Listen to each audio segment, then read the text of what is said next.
Ladies and gentlemen, welcome to the show. This is House of War, episode 31. I'm Rock McCovu, and I'm going to tell you today the greatest news that you ever hear. The greatest news that you ever hear. When I mean great, I mean the most outstanding, astonishing news that people don't say, a lot of people don't know. But I'm here to prove to you today that Black America was great and greater under the Jim Crow laws. Now, last year, I remember this conversation being a thing. I remember people talking about, hey, who says that? Hold on, what are you talking about?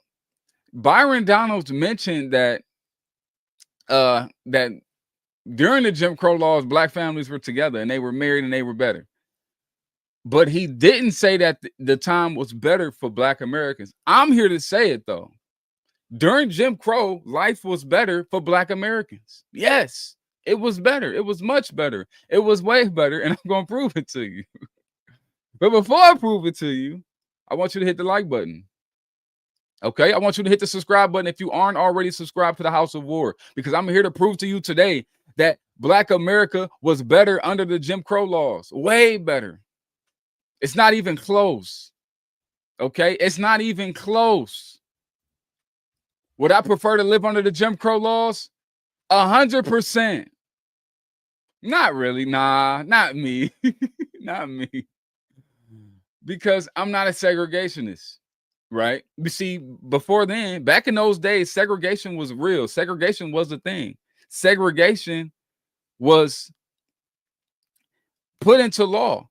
Black Americans had to separate themselves from others in a bunch of places, in a bunch of states, especially in the Deep South.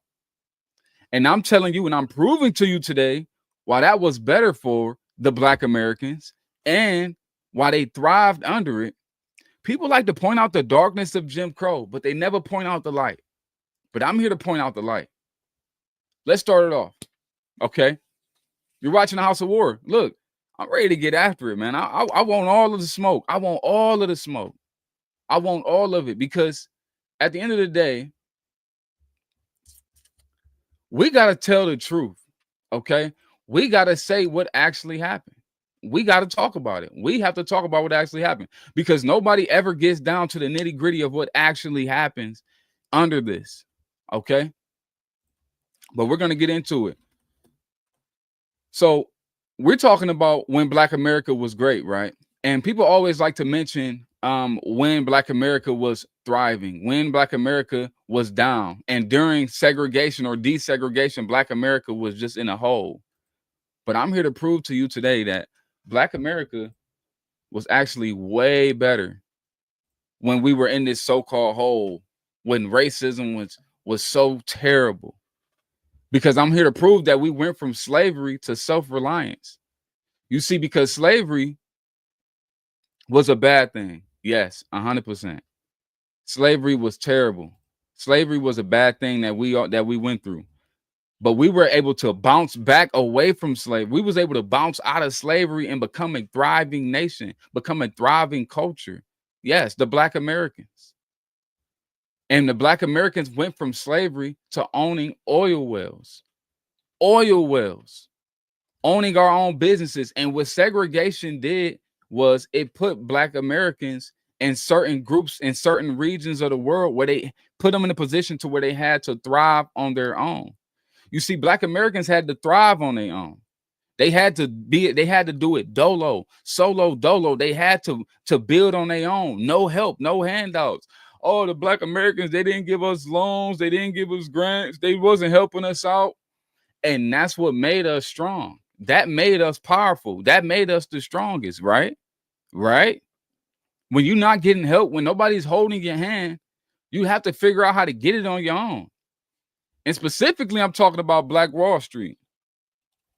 Black Wall Street. This is Tulsa, Oklahoma. I'm talking about Greenwood.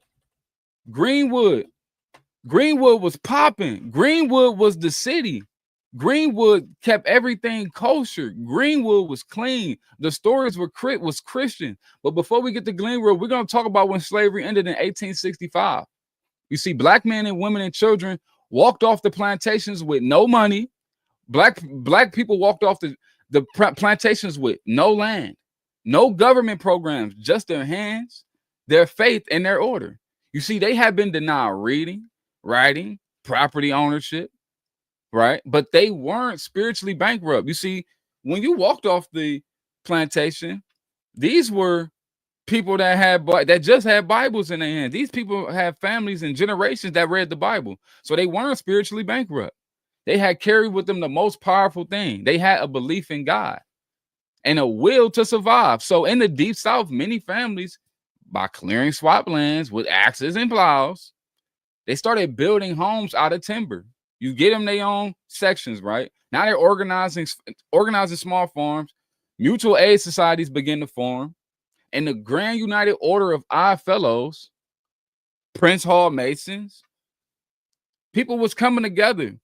People was grabbing everything. There was support everywhere. You know what I'm saying? It was families helping each other. Families helping families buy land. This wasn't charity. It was infrastructure. Churches was planted everywhere. In fact, many of the old churches, right, the black towns began with nothing but a church and one-room schoolhouses. The African Methodist Church, the National Baptist Convention, and the Church of God in Christ became economic and educational powerhouses. So by 1900, the AME Church owned and operated by over 100 schools, 100 schools. By 1910, over 80% of Black Americans could read and write. A massive increase from slavery just 2 generations later. Then you have towns like Mount Bayou in Mississippi, founded by a slave, a former slave, Jefferson Davis. Nicodemus, Kansas, built by formerly enslaved men and women seeking land and dignity. Okay, you got Boley, Oklahoma, a town with Black sheriffs, banks, and businesses. It proved that not only could Black Americans survive, but they can govern themselves, educate their children, and created their own economies, their own food, their own shelter. Their families were intact. Their children were obedient. Their neighborhoods were clean. And their faith was real. From ashes of bondage, they built a blueprint for dignity, not with just political slogans, but with marriage, morals, and mission. You see, Black Americans were different. They were a lot more polished spiritually, and they did it all before a single rights bill was even passed. You see, the Black Americans were strong because they had to be strong. These are people that just left slavery, right? And they turned from slavery into some very, very powerful people of hard work. Hard work. That's what got them there. I'll read some comments. How's it going tonight, my brother in Christ? Boo Boo Boss, what's going on, brother? Ozzy, what's up, man? Remix, let's get it. Bibles in their hand. God the Most High. Yes, he is. So many went to fight for the Union. Yes, they did. I got really familiar with the Most High yesterday. I feel you, brother. Now let's go. Let's continue. Of all the examples of Black excellence, right? During segregation, we're going to talk about Black Wall Street. Everybody talks about Black Wall Street, right? We always talk about Black Wall Street being this thriving city, being this thriving neighborhood, this thriving town that had a bunch of great businesses, but nobody ever speaks about how after it was burned down, it was rebuilt again. You see, Tulsa, Oklahoma's Greenwood District began in the early 1900s. The early 1900s with a few people, right? And a few businesses. You got people like J.B. Stratford, Dr. A.C. Jackson. J.B.'s a lawyer. Okay, Dr. A.C. Jackson was a Black surgeon. John and Lula Williams, they opened up a theater. Okay, Emma Gurley, she was the wife of Ottawa Gurley. They had boarding houses who helped Black travelers and migrants, right? And they didn't just build businesses, they built the world. They didn't rely on outsiders. So by 1921, Greenwood had 600 businesses, 21 churches, 30 grocery stores, 2 movie theaters, a private airstrip, a hospital, 2 newspapers, so they had their own media. They had their own public schools staffed by Black teachers and principals. They had doctors, lawyers, tailors, barbers, pharmacists, architects, pilots. They had it all. And guess what they had? They had oil. They owned oil. Black landowners, including descendants of freedmen, from the Creek and Seminole Nation. So these is people that was from Native American lands and and people that came from slavery. This is not this isn't fake. This was a functional economy, okay, a moral economy. These people were Christians. There was no twerking, there was no trauma bonding. Black men didn't fight each other. Nobody was begging in the streets for handouts. That they built their nation with order, structure, just excellence. The men wore suits. Okay. People had structure. It was just excellence in the bill. It was just excellence everywhere. The Black Americans, it was just excellent. Okay. Greenwood, Tulsa, Oklahoma, Black Wall Street. It wasn't just built because it was built because of their character. It wasn't just wealthy. They was building because of their character. You see, Black Wall Street had great character. It was a bunch of people with good character. And what made it possible, right? What made it possible? What do a lot of people always ask for nowadays? People always ask for handouts. Well, the black man couldn't get a loan. We can't get nothing because they won't give us loans. Brother, Black Wall Street was built off of somebody's back. There was no inclusion. There was no access. There was no help. There wasn't any help. And guess what that did? It forced the Black America to turn inwardly and rely on God. 100%. 100%. All they could do was rely on themselves. What does that do to a nation? What does that do to a community? What does that do to a man? What does that do to that man? It puts that man in a position to where he got to fend for himself. He has to eat for himself. He got to make his own kill. Right? We got to sit on truth, because Greenwood was more than a place. It was a paradigm, right? It was a proof that Black Americans under the harshest conditions could thrive with the restrictions of segregation, because something that was building like that under segregation and was flourishing, you wouldn't think it was possible, right? The way people talk about how segregation kept the Black man down. Look, the people that had money, they wasn't complaining. They wasn't complaining about freedom. They wasn't crying about, oh, we don't have enough. The Black Americans had it all. You feel me? The ones that was eating, the ones that put in the work, they ate. You see, because Greenwood had its own moral code, right? It had its own internal government. It had its own economy, its own education system, and most importantly, it had its own standard. Every child in Greenwood knew their neighbor. Everybody was neighbors. Everybody were friends. Everyone loved each other. Everybody knew their pastor. You feel me? Everybody knew their father. So when I say that the Black Americans is better than under Jim Crow, I say that they're better than they are now. And it's not close. Sunday morning, everyone went to church. Every church was full. Monday through Friday, every student was in uniform at school. Every man knew he had a job to do. This was Black America operating as a nation within a nation, not out of bitterness, not out of isolation, but out of a responsibility to obey the Lord. This was nothing but obedience to God. This is what this was. Even the architectures told the story, from the Stratford Hotel to the Gurley Building, right? These structures were designed with elegance and intention. These weren't slums, they were statements. Greenwood proved to people that you can come from slavery and build and grow. And that separation can breed strength. You thought segregation kept the Black man down. The Black people thrived because they were separated and isolated into their own zones with no help, nobody assisting them. So and guess what that done? This is what it does to the spirit, right? It helps the spirit, because the ancestors had this. They had respectful roles when they were in slavery. They had community accountability. Okay, they had private ownership. And you talking about Tulsa, Oklahoma, Greenwood, Black Wall Street, they recycled, right? They married each other. They had biblical literacy. No social media, no protest, no victimhood. Nobody was victims. Everyone lived responsibly. But this is what, look, you got to study Greenwood. You got to study Tulsa, Oklahoma, because it wasn't just a strategy. There was a template. Every major city thrived, from Richmond's Jackson Ward, right, to Chicago's Bronzeville, to Atlanta, Georgia. Where there was segregation, there was structure. Where there was restriction, ladies and gentlemen, there was resilience. Where there was exclusion, there was excellence. People thrived under these conditions. Why? Because you put them in a position to where they had to work. Okay, it's just like what people say about the tariffs today. Oh, everybody calls the current administration bad for the tariffs that they're putting through right now.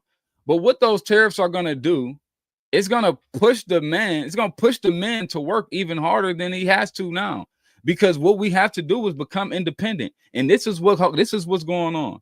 The Black Americans back then under Jim Crow had to work on their own with no handouts. And what did it do for them? It gave them Black Wall Street. Am I painting a picture here? Let me read some comments. What's up, bro? How was your day? Oh, man, my day was fine, man. My day was excellent. G, bro, good evening, Warhouse. What's going on, brother? God bless you, brother. Wild Horse, God bless you. What happened to Black Wall Street? I'm going to get to that. Is this the Black Wall Street, a place I can visit? No, this is not currently a place anymore. Crazy how so many people never heard of this. Man, a lot of people never heard of this. But and a lot of people have heard of it, but they have the wrong idea about it, because they think about this big massacre that happened during that idolatry of his race and politics and all religion. This guy is no spirit. Pray for this confused young guy that God may be free. He cannot be referring to me. That Game Freak, respect, man, respect you too, Game Freak.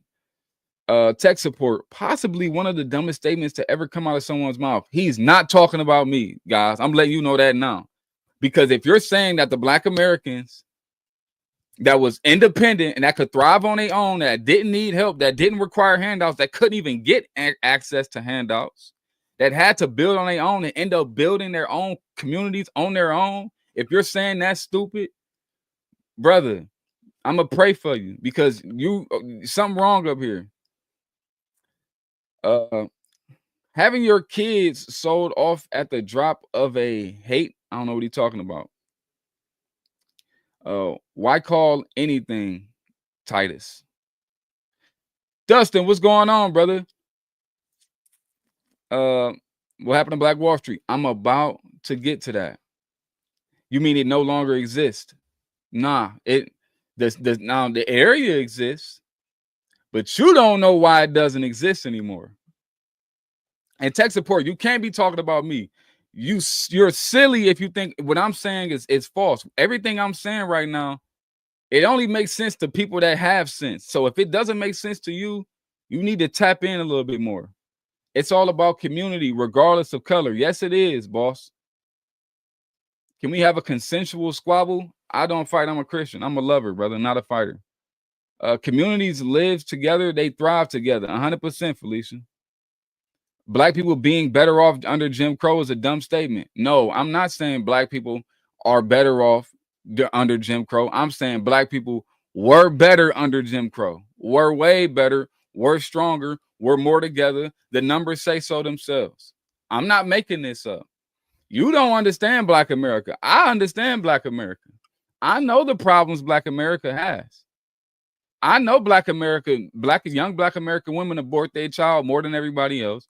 I know young Black America kill themselves, right? I know we don't get married as much as everyone else. And it's not about comparison. It's about rape, and how out of 100 people, how many of us get married? That number is dipped. I know how many of us has kids that's labeled autistic now. I care about the people. I care, especially the Black Americans. I'm in the party. So of course I'm going to pay attention to it. All I'm doing is telling you our core issues. People back under the Jim Crow era didn't have these issues, and those are our core issues. But you don't know that, because something's wrong with you up here. But I'm gonna break it down to you what actually happened. because for some odd reason, you're confused. Let's get it. Keep up the good work, man. Stay with the facts. Don't ever give in to the propaganda. Matt Beyer, I will never give in to the propaganda. I'm smarter than that. Because like I said, I understand the issues that we face today. And if you take a break, if you love the Lord and you confessed already that Jesus Christ is your Lord and Savior, please hit the like button for me. Please. All my Christians in the party. If you love God, hit the like button for me. If you appreciate goodness and righteousness, hit the like button for me. All right. We're going to confront the tragedy, right? Let's talk about what happened. Let's talk about it. We're going to talk about it. Let's talk about what happened. Because it was a destruction of buildings. What really ended Black Wall Street was not the massacre itself, people.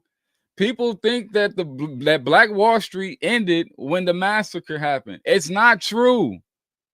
In 1921, I'm going to break it down. In 1921, a white mob destroyed 35 blocks of Black prosperity. Over 1,200 homes were burned. Businesses were looted. Churches was desecrated. Men and women were shot in cold blood, destroyed. I'm talking about a full-blown massacre.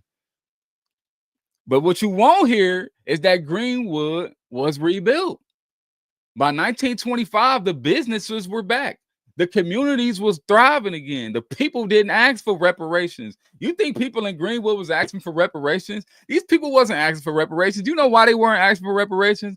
Because they built it on their own. You see, an independent man, a strong man, you can take everything away from a person that built it themselves. But guess what? They know the method. They know how to do it. They got the blueprint. You can't take something away from me that I've built. You can steal it, you can take it away, you can destroy it. But if I know how to fish, I'm always gonna eat. Okay. By 1925, the businesses were back. People, the community was thriving again. The people didn't ask for reparations, they didn't file lawsuits. Guess what they did? They picked up bricks. And Black Wall Street, Greenwood, Tulsa, Oklahoma, they picked the bricks up after it got destroyed. They relied on each other and got to work. They didn't cry like y'all are. Y'all, you crying. Oh, man, they doing this to us. They didn't do that, man. They wasn't suckers. Them was men back in the day. Those were real men. But the next destruction wouldn't come from the bombs. I'm going to tell you what the next destruction was. Because over time, the policies is the ones that they pretended to help. So in the 1950s and the 60s, urban renewal programs swept across the country. And guess what they called? They called it progress. But what they really did was bulldoze the entire neighborhoods. In Tulsa, the new expressway cut straight through Greenwood. Banks stopped giving loans to Black business owners, right? Zoning laws changed and the city contracts dried up. And just like that, the very system that was rebuilt ourselves was stripped away. So this time they didn't need fire to be destroyed. They was destroyed through policy. That policy started and then they started falling, but they were still strong. They still had it. They used policies. They used everything. The government that we thought was there to protect us, and I'm talking about on the state level, right? They were getting to Tulsa, Oklahoma. They were getting to Tulsa, but guess what? That wasn't what was the final blow. What was the final blow? What destroyed Tulsa, Oklahoma? Everybody got all this say so. Everybody got all of these answers, but I'm gonna tell you what destroyed Tulsa, Oklahoma. Desegregation destroyed Tulsa, Oklahoma. Desegregation, not segregation. So when the civil rights movement is walking in the streets, marching and walking in the streets, right? Fighting for equality. You see, because these communities, they had to buy Black. They had to support themselves all of the time. They had to. But what happens when you're not focused on yourself anymore? You're not focused on your own neighborhood. and then you letting other people from the outside come in. You see, Black America, right? While they were segregated, had to rely on themselves, and they were building. You see, the black dollar is strong. Ask Nike. You feel me? Ask the TV stations. Ask everything that black people invest to. The black dollar is strong. Black people make a lot of money. Black people know how to touch a bag. It's facts. They do. We do.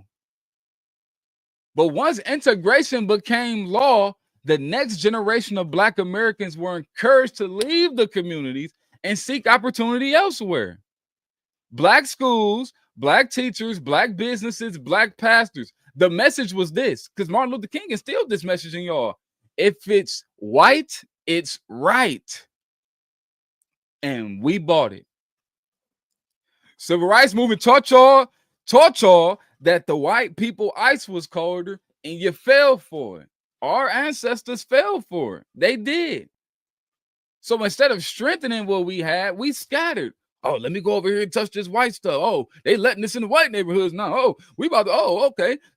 And what does that do to the mind of the black child? Right? You growing up seeing this. You thought the dentist that you were going to, you thought this black dentist that you were going to, you thought he was a good dentist. You thought this was a good doctor. You thought these were good teachers. You thought these were good lawyers. And then integration comes in. They desegregate. And now you have this idea that the white people, oh, they stuff better than ours. Well, let me go over there. This was all influenced by desegregation. So instead of sending our dollars to the barbershop down the block, we went to the chains at the mall. And that's when Black Wall Street lost its power. Oh, they bombed Black Wall Street. They tore it down. Brother, sister, I'm here to tell you now, Black Wall Street didn't fall until the 60s. The bombing happened in the 20s. They still were a thriving community and still thriving businesses up until the 60s. Something they don't tell you guys. They don't say that. They don't break this down. They'd stop at the bombings. They stop at the massacre. It was a massacre. The city didn't fall. Guess why it didn't fall? Because they built it. They know how to they knew how to rebuild it. They built it. But when they took their skills elsewhere is when it fell. This is what happened to Black Wall Street. This is what happened to Black America. Integration is what happened to Black America. Chinatown gets it. Chinatown has it. Chinatown has it. I'm from Cleveland. We have a Chinatown. Chinatown has blocks and blocks and blocks and blocks of businesses, blocks of their own businesses. They have their own. They stay to themselves. They are segregated into their own population. Look at New York, same thing. They have their own tight-knit communities, and it's thriving. It's building. Black Americans had that, but Black Americans fell for the okie doke. Black Americans fell for the white people. Ice is colder. This is what happened to Black America. So when you say that, what happened to it? They bombed us. They can't let us have anything. We can't have nothing. They didn't bomb nothing. We gave it up. Guys, we gave it up. Nobody else. And Tulsa wasn't an isolated case. Greenwood wasn't isolated at all. Greenwood just became the blueprint that was used across America. Wherever Black people built power, wherever Black people had power rooted in faith, order, and self-reliance, intervention came. You see, because the outside source, these outside entities, these people that seen these thriving Black cities and these thriving Black neighborhoods and towns, they seen power in them. Let's go over there. They eating over there. They come in. Black people are already influenced to leave. They leave, come out. Now it's destroyed. Take Durham, North Carolina's Haiti district. It was home to North Carolina's Mutual Life Insurance Company, once the largest Black-owned insurer in the world. Mechanics and farmers banks gave mortgages to Black families and loans to new Black businesses. Haiti had grocery stores, doctor's offices, schools, churches, and pharmacies. But in the 1960s, it was destroyed by the urban renewal because y'all fell for it. They built a freeway right through the heart of it. Over 4,000 residents that were displaced because let's go to the Watts, man. Oz wants to go where they at because they ice is colder than ours. And the community was never restored. This is what happened, guys. This was not something that it's a lie. Everything that you were taught, like just take it out your head. Just take it out your head. Black America didn't get bombed. These cities weren't destroyed. Black America had, right? And the only place they tell you about is Greenwood, because Greenwood was popping the most. Tulsa, Black Wall Street was popping the most.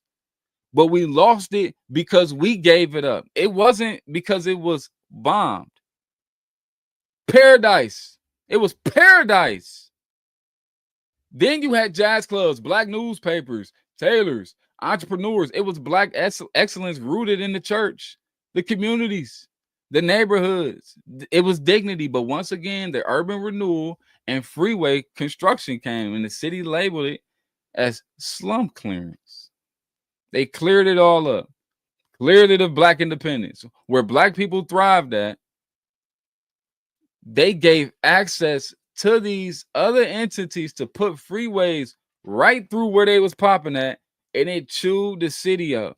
You talking about the Fillmore District in San Francisco, Bronzeville in Chicago, Auburn Avenue in Atlanta. Each one of them, a black economy, a thriving black economy, was destroyed by highways, was destroyed by gentrification, was destroyed by integration. I'm not against integration. I believe we're all Americans, and I believe we're all equal, and we all should definitely not be placed in certain areas based on where we come from. But that time, that did something to a certain demographic, because these were people that just left the plantation not too long ago. So they were different. They were wired different. They were built different. They didn't burn down these black thriving towns. They regulated it into death. You see, these blacks weren't in seats, right? So they weren't causing a lot of shots. They zoned it out, they priced it out, and they subsidized it and taxed it like it's bad. The churches became food pantries. Then the fathers became felons. Then the children became statistics. I just did an episode yesterday talking about how the 60s is the era where everything failed for him. Failed for the black man. Neighborhoods became crime zones because they took the Bibles out of the schools.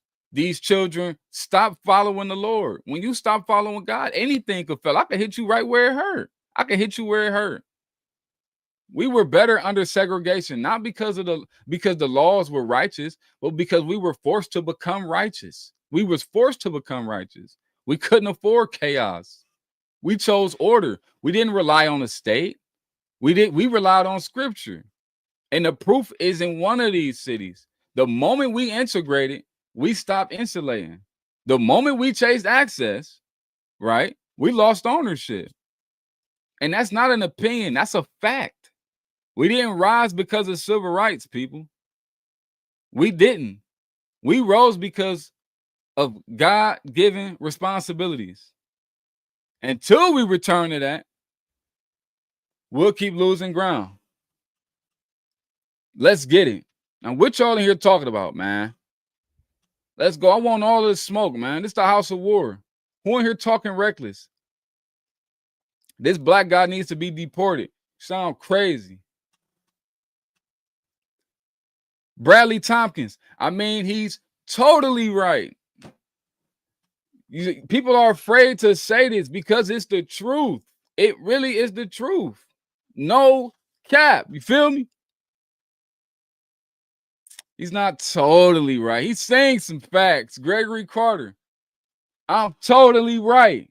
I'm 100% right. I know what's going on. This is what happened. Point out the lie. Do you listen to Tupac? I do not listen to Tupac. All my black kinfolks and friends doing pretty good right now. All your black kinfolks and friends. But did you know The statistics of how many women abort their children in the black communities. How the black people who only make up 13% of the population are committing 50% of the violent crimes. What are you talking about? All my black kinfolks and friends are doing good right now. Black men kill each other more than, man, black men commit more murders than anybody, and it's not even close. What are you talking about?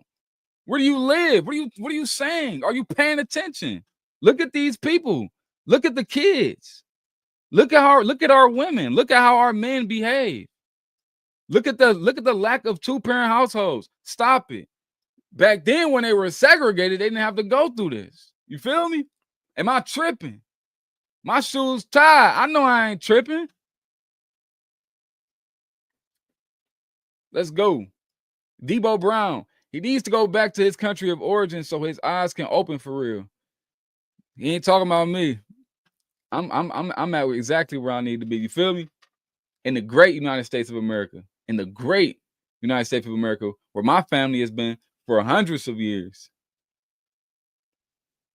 Man, look, y'all gotta tap in, man. This is common sense. It's common sense, bro. It's common sense. It's common sense. I'm gonna say it again. This is common sense. That's two different arguments. The guilt of the freeway and the people were intentionally displaced. No, it isn't.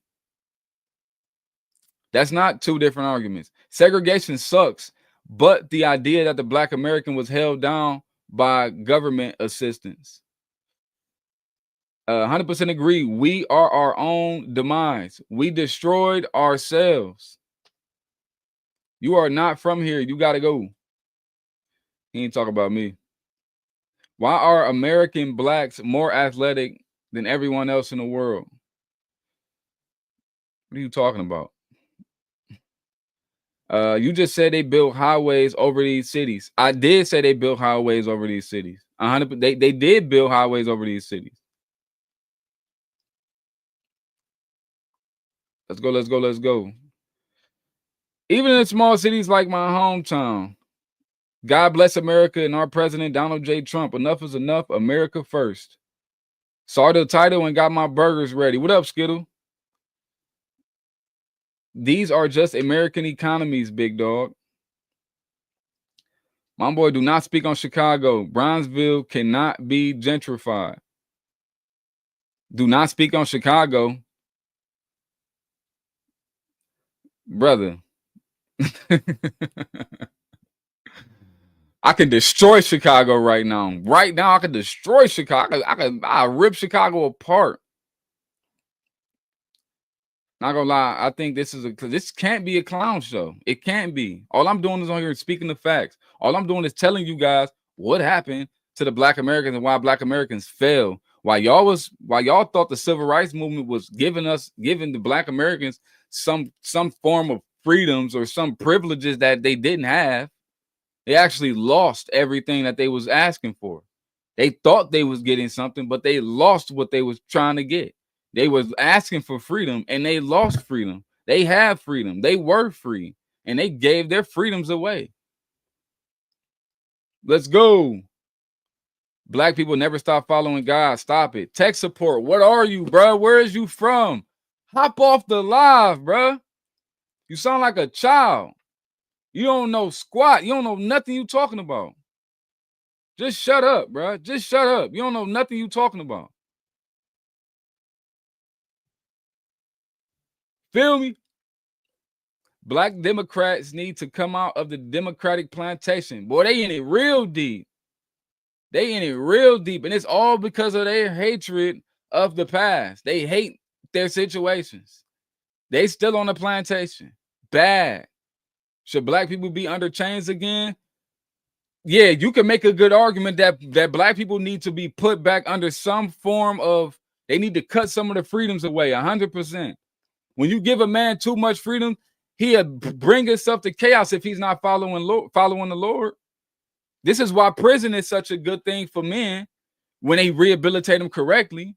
Because if you put a man that's out of control, that's chaotic, in chains, and you put them in prison, they always come back a better man.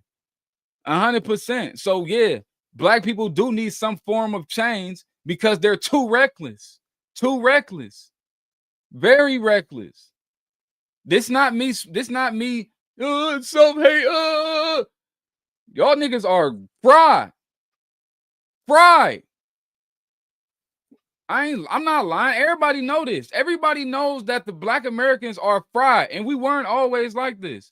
I'm pointing out the obvious because the black Americans were great back in the day. There wasn't this nonsense that we doing now. We didn't have to go through this back in the day when America was great. You feel me? Opinion on the 13th Amendment and mass incarceration. I don't believe I don't believe in mass incarceration. I believe you should stop committing crimes. You would be in prison. I've never had to worry about going to prison. Why? Because I'm not a criminal. All talking smack about you, but you've obviously done your research. Come on, man. Everybody just chit-chatting. I'm not worried about what, you know what I'm saying? Hey, boss, I can't listen to none of these people because they're not spitting, they're not talking about anything. They just mad. They're sick.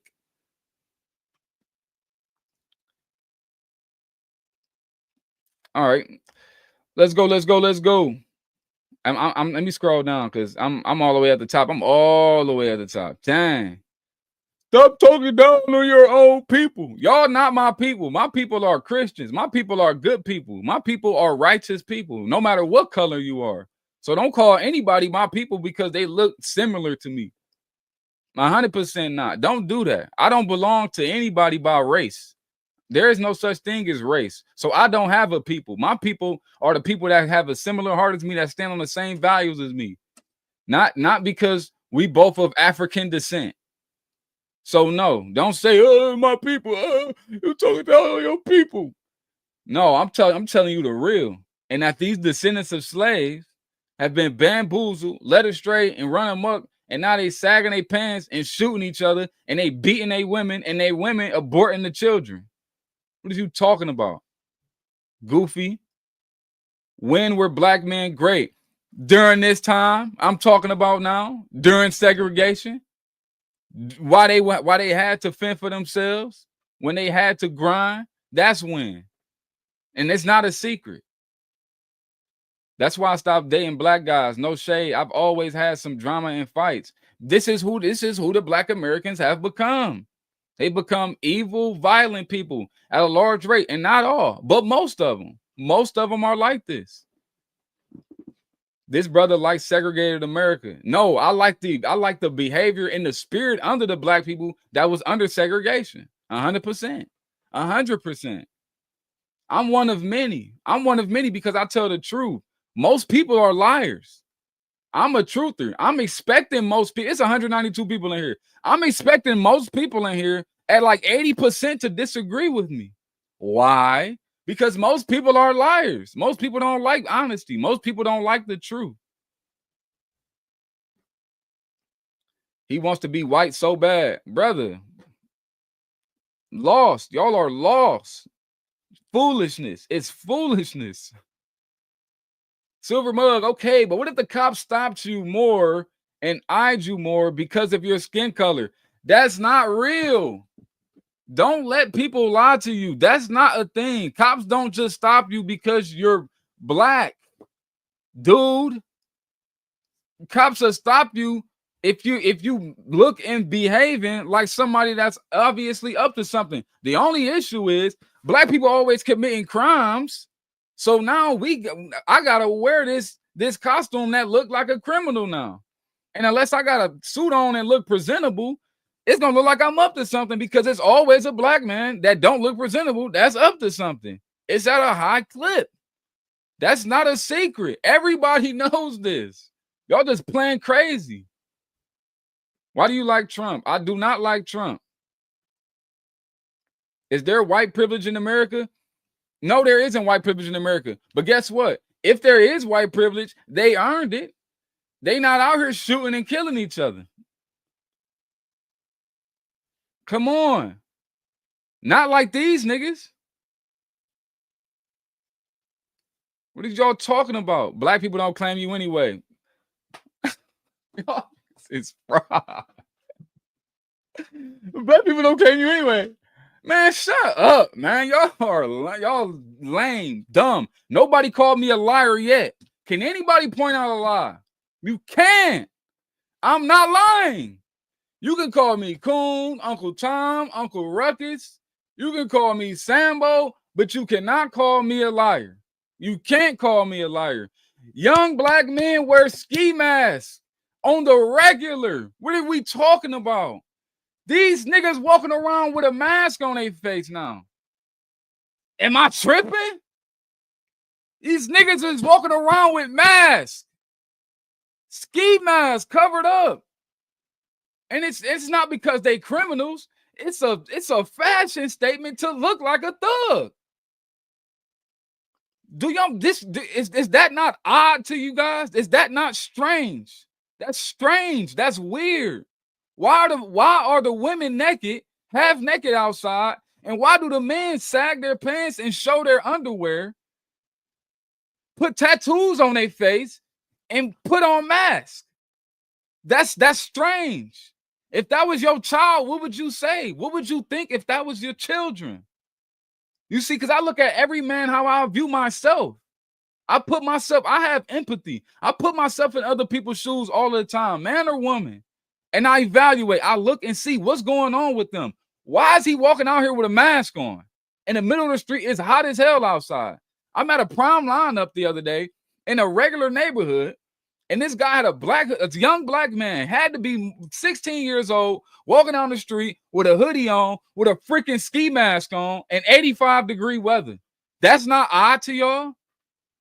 But black people don't claim you anyway. Niggas are sick. Jillian Sesternino, much respect to you. Praise Jesus. Amen. Praise the Lord. Hallelujah. Praise the Lord.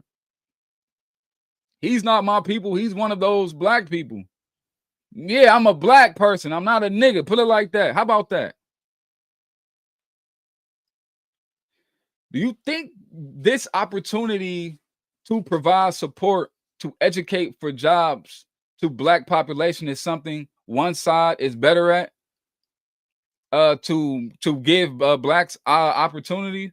Yes, there's black Americans, for the most part, are not the best at giving black Americans opportunity, if that's what you're asking. Dominique Roy, love the hat. Appreciate you, Dominique.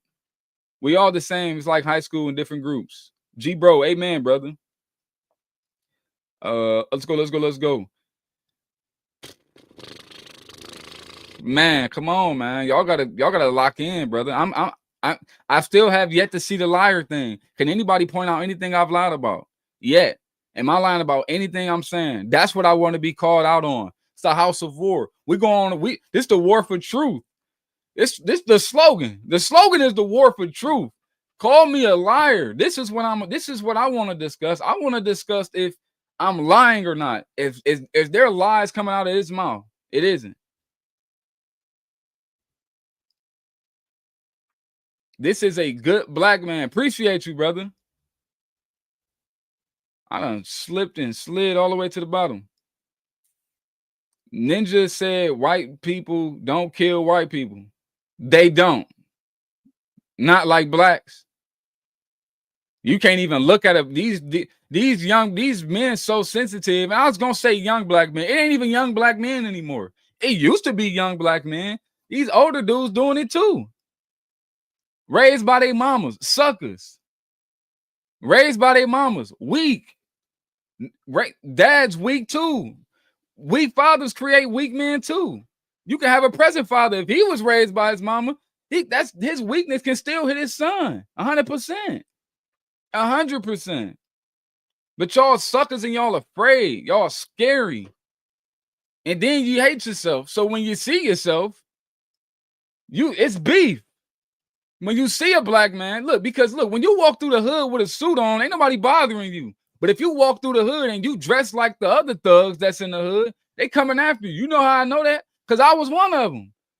We in the hood, if we seen you on the block. If you was walking down the street and you was our age and you looked like us, we was jumping your ass every time.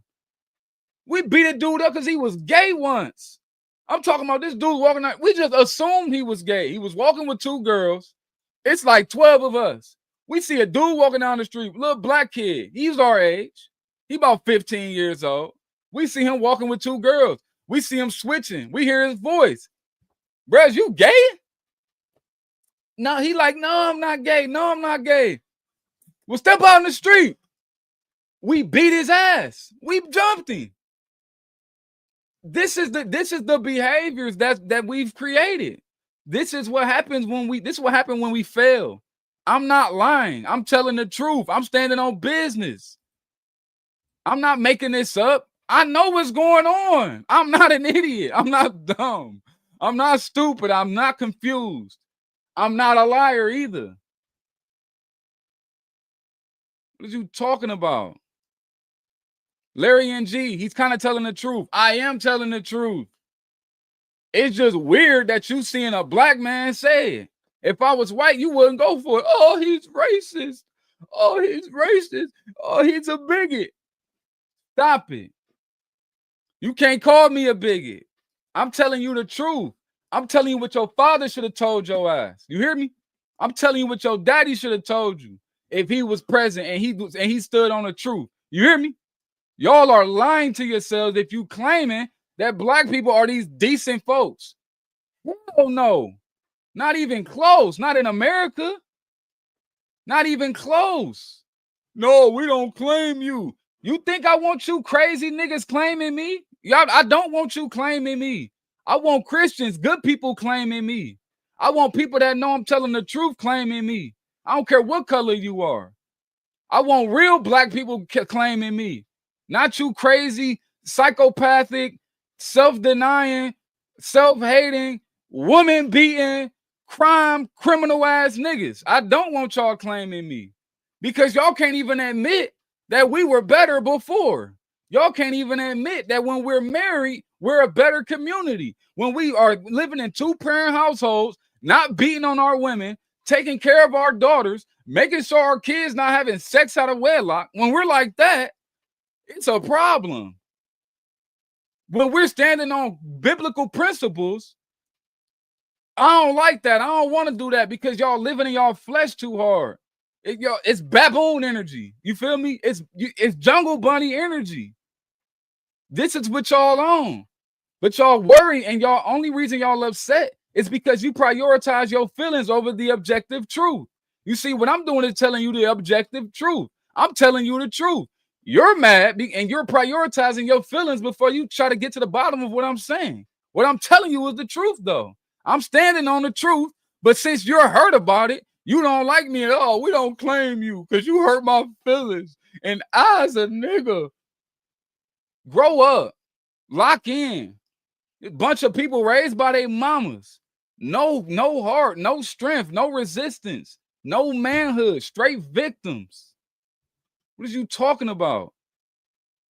I'm telling you, this is the problem. This is what happened. There's 200 people in here, and only 4 people out of the 200 is telling me I'm telling the truth. Should tell you something. It should tell you something. He is a definite hater of his own race. I don't belong to a race. I'm mixed. I'm clearly mixed.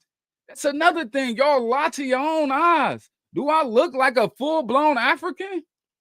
Do I look like a full-blown African? 100% not. I'm mixed. I have white ancestry, but I can't claim it because once you put a little drop of black in it, it's 100% black.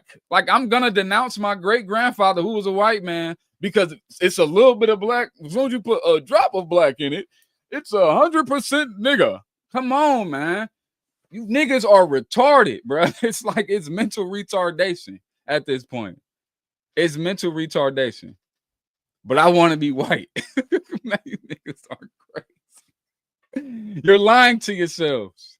You're lying to yourselves. You're lying to yourselves. Like, Lucy, my dog on fire. You hear me? I ain't about to be on here lying. Dustin, algorithm is working because it's reaching ears that wish to not hear it. Keep it up. 100% Dustin. Appreciate you, Dustin. I love you, Dustin. I appreciate you, brother. You're lying. Point out a lie. Point out a lie. Point it out. Jesus is king. Jesus is king. Jesus is king. I'm telling you the truth. I'm standing on biblical principles. Something most of y'all reject. No one is perfect. That's cool. Nobody is perfect. I'm not close to perfect. I'm 99% flawed. But my 1% is good enough for me. Why? Because Jesus died for my sins. Most violent crimes are interracial, meaning they are committed by someone of the same race as the victim. This is largely due to proximity of social structure, not racist tech support. With all due respect, brother, just hush. You don't know what you're talking about. You don't know what you're talking about. You don't. Man, you don't. Hi, cartoon man. Why you say things like you real? Whatever. The Adventures of Papa Stick. I claim you, brother. That's family right there. What's up, Papa Stick? Chris Rock has a legendary bit about this exact issue. Yes, he does. It's a difference, bro. It's a difference. Nothing can overcome the love of Jesus. LPK, 100%. Nothing can overcome the love of Jesus. Jesus is the reason why I can stand on here and tell y'all the truth. But I've been, you know what I'm saying? And I was doing this prior to me being a Christian. I stood on stage at a festival in front of hundreds of black people because they were marching or they were rioting and for Freddie Gray or something. I had to be, this was 10 years ago. I'm standing on the stage and I told them, and everybody looked at me like I was crazy because I said, why are we rioting and destroying stuff like that's going to create some kind of solutions or anything? We look like monkeys over there. And everybody gasped. Why am I always 10 steps ahead of the common black man in America? Why is it like this? My rhetoric should not be rare. Every man should be saying what I'm saying. Not every man should be saying, because what I'm saying is there might be flaws in what I say. I'm not saying everything I'm saying is perfect, but you should not disagree with what I'm saying because it's right in front of you. What's wrong with y'all? Like, is your pineal gland that calcified? Or is your feelings in a way this much? Is the devil inside of y'all this much that y'all deny the truth? Come on, man. Carpenter's fisherman, facts on facts. Let's get it. It's facts. You beat up people? No, I did. I did beat up people. I grew up in the slums. I grew up in the ghetto where you had to think, it was a dog eat dog world. You feel me? I had to live in the projects. I had to go through, I had to live amongst monsters. I had to become a monster to survive. Penitentiary rules are in the black neighborhoods. It's like prison in real time. So I had to become a monster. I've harmed a bunch of people. I'm a kid. I'm a teenager. I've been expelled twice for harming people.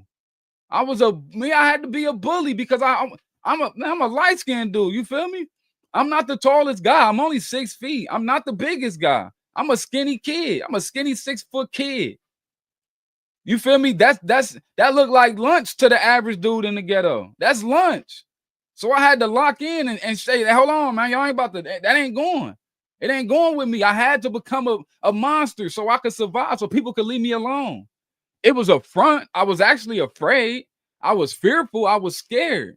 But I had to put on this image and put on this big dog image so I could survive. Because guess what? It's monkeys and monsters all over the hood. I never fell for it. But I could say I was a victim of it, and my spirit definitely led me to doing destructive things that not only harmed me, but harmed people that was in my neighborhood, that harmed my family. You feel me? I did some crazy things. I was a violent kid. Yes, I was. But it took for me to go through that to learn that I was a violent kid. But I went through, you talk about a kid that went to foster care. I went through the foster care system twice. You feel me? I've been arrested too many times as a teenager. It's not a path that I've chose that I wanted to go down. I just had to do it. Why? Because I thought I had to. I'm a young kid. I didn't have the best guidance and the best structure growing up. My father was a gangster. So of course I didn't have that. I didn't have the best guidance. I didn't have big homies that was telling me the right things. I had crazy niggas telling me what to do. And I barely listened to them. So I took it on my own. I did it my way. And I'm grateful, and I don't have no regrets. But I've changed my ways. I'm grown. I'm too old for that. I'm a grown man now. I don't have to be that way anymore. And I knew this since I was a kid. I always told myself I can't wait till I turn 18 so I ain't got to worry about walking down the street getting jumped. Because that's how it is when you in the ghetto and you look a certain way. You can't walk in certain neighborhoods. In Cleveland, Ohio, yes, you can't walk in certain neighborhoods. You can't walk in black neighborhoods as a young black man because niggas will jump you. They will beat your ass. I've been almost jumped twice, but I always ran. You feel me? You can call me a sucker, whatever. I ran. I wasn't about to get jumped. I'm not about to. I was too scared to lose my teeth. So you talking to somebody I lived in the trenches. I went through that. You feel me? So all of this, were you wrong? You're wrong. No, I'm not wrong. I know exactly what's going on. I'm talking about these inner city black people. I'm talking about the working class blacks. These niggas is crazy, bro. And all I'm doing is telling you how crazy they are. But I don't care, because what you can't do is call me a liar. I know what's going on, and I'm telling you that black Americans didn't have to go through this. They didn't have to worry about getting jumped walking down the street. What are you talking about? These kids gotta face this every single day. Y'all don't live amongst these kids. Y'all don't know what these kids go through, what these young women go through, the sexual assault our young babies get. Y'all don't know how many black kids get raped. Y'all don't know how many black women and little girls are getting sexually assaulted on a daily basis by family members. What are you talking about? That's another thing these black Americans didn't have to go through at the clip that they're going through now. But I'm the crazy one. No, I'm just the one calling it out. Everybody in this chat know exactly what I'm talking about. If you're a black American, you was born and raised in the city, you was born and raised in the ghetto, you know that most girls are sexually assaulted. You know that the boys are being abused and beat up by other boys in the hood. Nobody's calling me a liar on that. All I'm doing is calling it out. But I'm the Uncle Tom. Come on, bro. Y'all ain't serious. Y'all lying to yourselves. But I'm tripping. Come on now. Yes, Jim Crow. Black people were better under Jim Crow. I say it again. Black people were better under Jim Crow. Why is that? Because they didn't have to go through the stuff we go through now. We didn't have to go through this. You don't understand the dangers that we have to go through. I had a family member lose my family member. She's in a whole nother state, and her baby boy who lives with another family left the house. She left her baby boy and moved to another state. And this baby boy was found walking in the street with no clothes on. This is a few weeks ago. This is what I'm talking about. The lack of structure, the chaos. But I'm tripping. Come on, man. Y'all really tweaking. I can't hate myself. If I hated myself, I wouldn't be on here telling y'all this. I love myself. That's why I'm telling you this. Spiritual fake outrage. Fake ounce fake. Come on, man. Y'all got to pick up a book, or y'all got to go talk to people. Y'all been on the internet too much. Y'all been interneting too much. It's crazy. Become the monster to defeat the monster. It's crazy that's the psychology of the teenage boy. Well, let me lock in and be the bully. People been bullying me too long. I've been the skinny, light-skinned kid my whole life. You feel me? That's lunch, bruh. People come after you. I'm a handsome fella too. You feel me? I'm not no ugly dude. So you really a target. People really gonna jump on you. Oh man, he handsome. Now they hating on you. But I was a little dirty little kid. You know what I'm saying? Not like filthy, but man, in the eighth grade, at the age of 13 years old, 12, 13 years old, I had to wear the same shirt to school. The same exact shirt to school for like 4 or 5 months. My nickname was Same Shirt. They called me Same Shirt. A.G. Bell, Alexander Graham Bell, middle school. In the 8th grade, I had to wear the same shirt to school. You want to talk about trenches, bruh? That's trenches, bruh. That's the mud. It's not a crazy underprivileged. It's not that bad. At least I could go to school. At least I was learning. That was a good thing. But imagine you had to go to the same school. You had to go to school every day and had to wear the same shirt to school, bruh. No laundry. I couldn't even wash my shirt, bruh. But this is the time where I'm living with a single mother. My mother was a single mother at this time. You feel me? Because she's separated from my parents split. Come on. This is stuff that these black kids have to go through. But I'm on here tripping. You're tweaking. The only regret you have your skin isn't lighter. Oh my God. Whatever. Just sub. M&K Wesley. Appreciate you, brother. Christ is king, brother. Christ is king. Taylor Grenier, for everyone here, God is real. What he is talking about is repenting. Accepting Jesus changes us within the Holy Spirit. Wherever you are in life right now, seek him with all your heart. Right there, Taylor. 100%. It's what got me into shape. You feel me? It's what got me. It locked me in. It put me in a place where I had to humble myself. You feel me? And it put me in a place of peace, because I've always my whole life thought I had to do. I was by myself.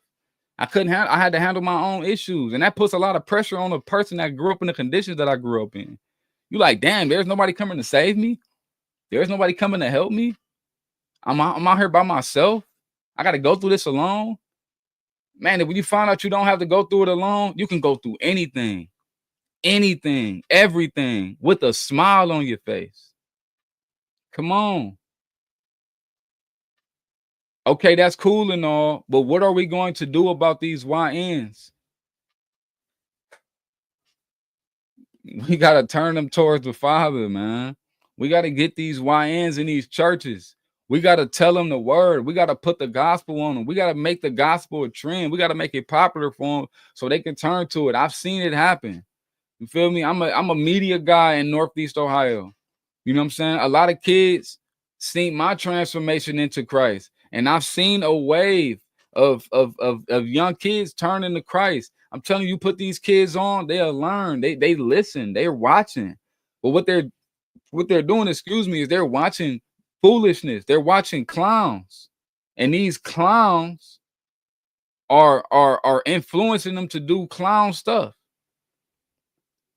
So now they're being crooks. Now they're walking around with masks on and tattoos on their face. A+ Handyman Services. What do you think about Charleston White? I think he's very funny, and I think he's one of the people he's a very honest person. He calls it like he sees it. Real honest guy. Nation of Islam has his same outfit. The red and black is about strength. This blue right here, brother. This that red, white, and blue. You hear me? God, Emperor Ether. No, you speaking facts. Appreciate that, brother. I love a compliant Negro like yourself. Let me scroll down, man. I'm all the way at the top, bro. I'm all the way at the top. If I miss your comment, I appreciate it. I apologize. But dang, I had to, you know what I'm saying, turn up real quick, man, because you know what I'm saying, when I get on this subject, you feel me? I gotta tee up a little bit, because you know what I'm saying, this subject means a lot to me. I put myself back in a position to where I was a kid. You know what I'm saying? You say, yeah, people are laughing at you. What are you doing? You care about that stuff. I don't care about that stuff, man. I care about the truth. You feel me? I don't care about what people say or what people think. I'm on here to plant a seed into your pecan brain that Jesus is the way, the truth, and the life. And until you turn to him, which I know you don't, or which I know you are not there, because only Christians could really understand where I'm coming from, because Jesus is the answer. And these kids, these women, the Black Americans at a extremely large rate does not follow the word and does not know the truth. We can see it by the voting. The way we vote, you can tell. No person in a right mind will vote for somebody that's pro-abortion. No person in a right mind will vote for some children to become mutilated. But it's been so much BET infiltrating our minds that we just ignoring all of the sinful nature and the deadly sins that the left, the Democratic Party, and all these liberals come with. Alan Munoz, what books or studies even back up this statement? Because allegories don't mean much. Interracial marriages and relationships were outlawed and lynchings were at an all-time high. Bruh, what are you talking about? You don't need literature to understand this. You need the Bible to understand this. Were people being lynched? Bro, people being lynched now in America. That happens. Black people are getting killed now. It's random. It happens randomly, but it happens by other people. That's a thing now. But it's not at the hands of them or their own people like it was back in the day. Blacks didn't kill each other like it was back in the day. Quit pointing out all of these other things that's not even an issue. Out of 100 problems, out of the top 100 problems that black people have, police brutality, lynchings, even back then, is not even on the top 20.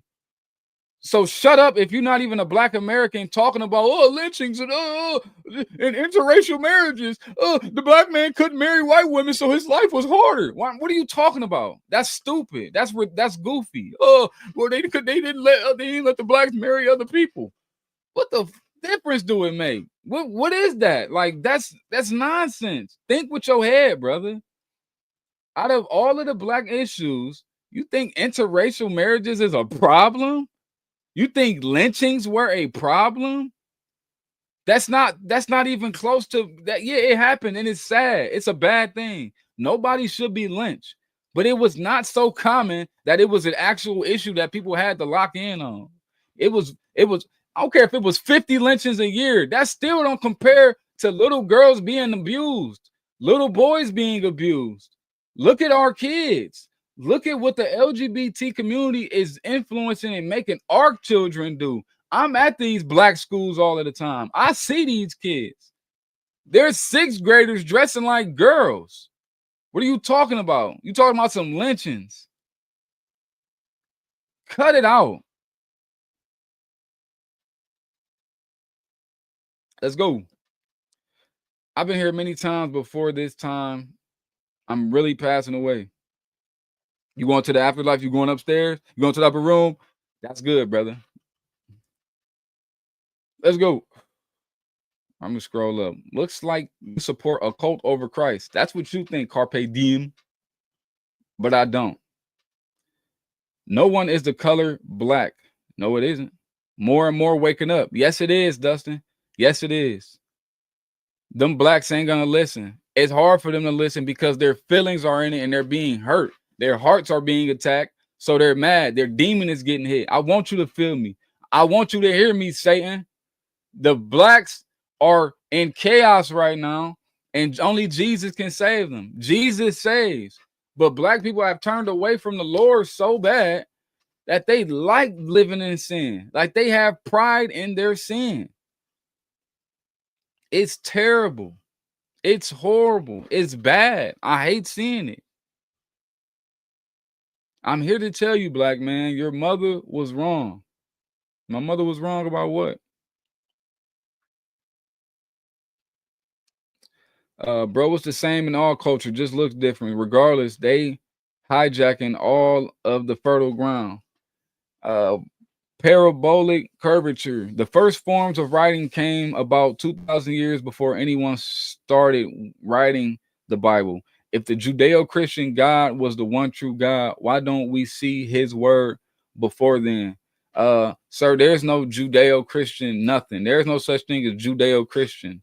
Judaism and Christianity are polar opposites. It's not the same. Judaism today is a anti-Christian thing. It's not so much. Yeah, they follow the Torah, but we're under a new covenant that they do not follow. And the new covenant happened when Jesus died. So Judaism and Christianity, it doesn't align at all. Yeah, the Old Testament keep it relevant, but it's not the same. So that part right there is just off. There is no Judeo-Christian God. There's only one God, the one true God. And God is Jesus Christ. You don't even know the definition of sin according to the Bible. Be quiet. Jesus had hair of wool and skin of copper. Look at every one of his depictions in white America. You're wrong, brother. Jesus did have hair like wool. It didn't say skin of copper though. Jesus' description was never described in the Bible when he was on earth. What you're referring to is Jesus' hair like wool was in Revelations, and it was talking about John having a vision of Jesus in heaven, not what he looked like on earth.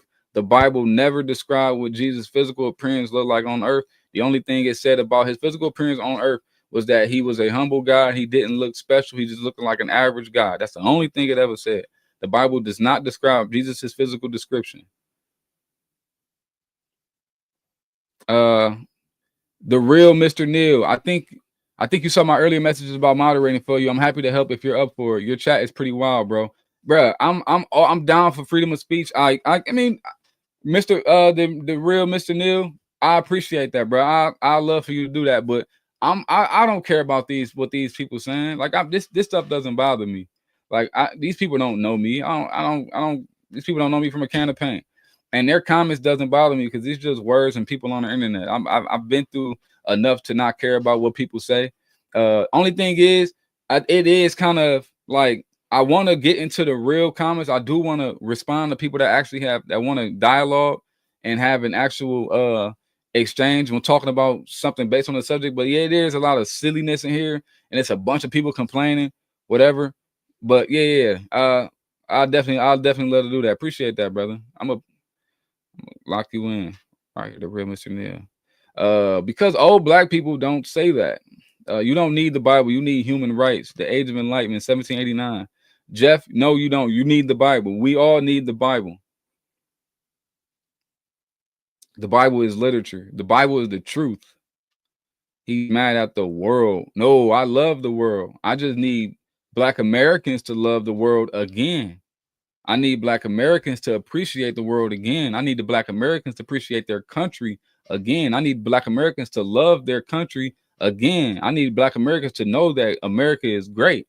But Black Americans, not all, but most of them, don't believe America is great.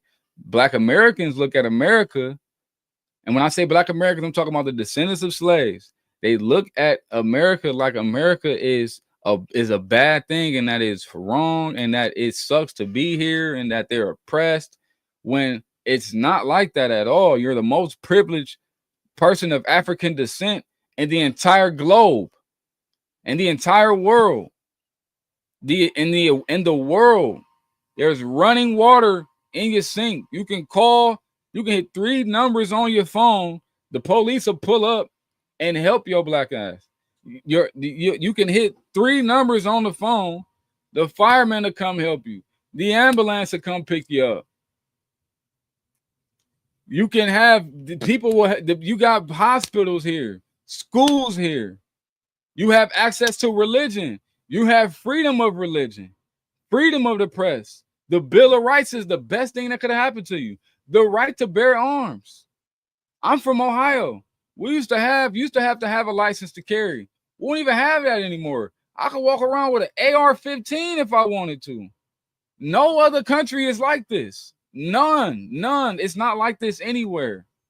Our electricity is sweet. Our water is sweet. We got clean streets. Not if you live in East Cleveland, that's pretty bad. But we have streets. We have the best country there is when it comes to honest and good living. You guys are so privileged. We're in this time where the men have become so weak that they're just complaining about everything, and they're not appreciative of what they have in front of them. They're blocking their blessings because they're not paying attention to what's real and the love that's in front of them. They don't see the love that's in front of them. And I used to be like that too. I used to mock God. I used to mock Jesus too. I used to burn the flag. I used to step on the flag too. But that's when I was in my hell, when I couldn't see the blessings that was in front of me. And it wasn't until I seen the love and the blessings that was in front of me, like the Black Americans seen under Jim Crow. They knew what was good. They seen the darkness. They know the stories of what their grandparents had to go through. Imagine if your grandfather told you he was a slave on a plantation, and then you end up with a business, and you end up with your own airstrip, and you end up with your own business in the neighborhood where it's thriving at. How dare you complain about your circumstances? How dare you complain about your circumstances? Come on, bro. It's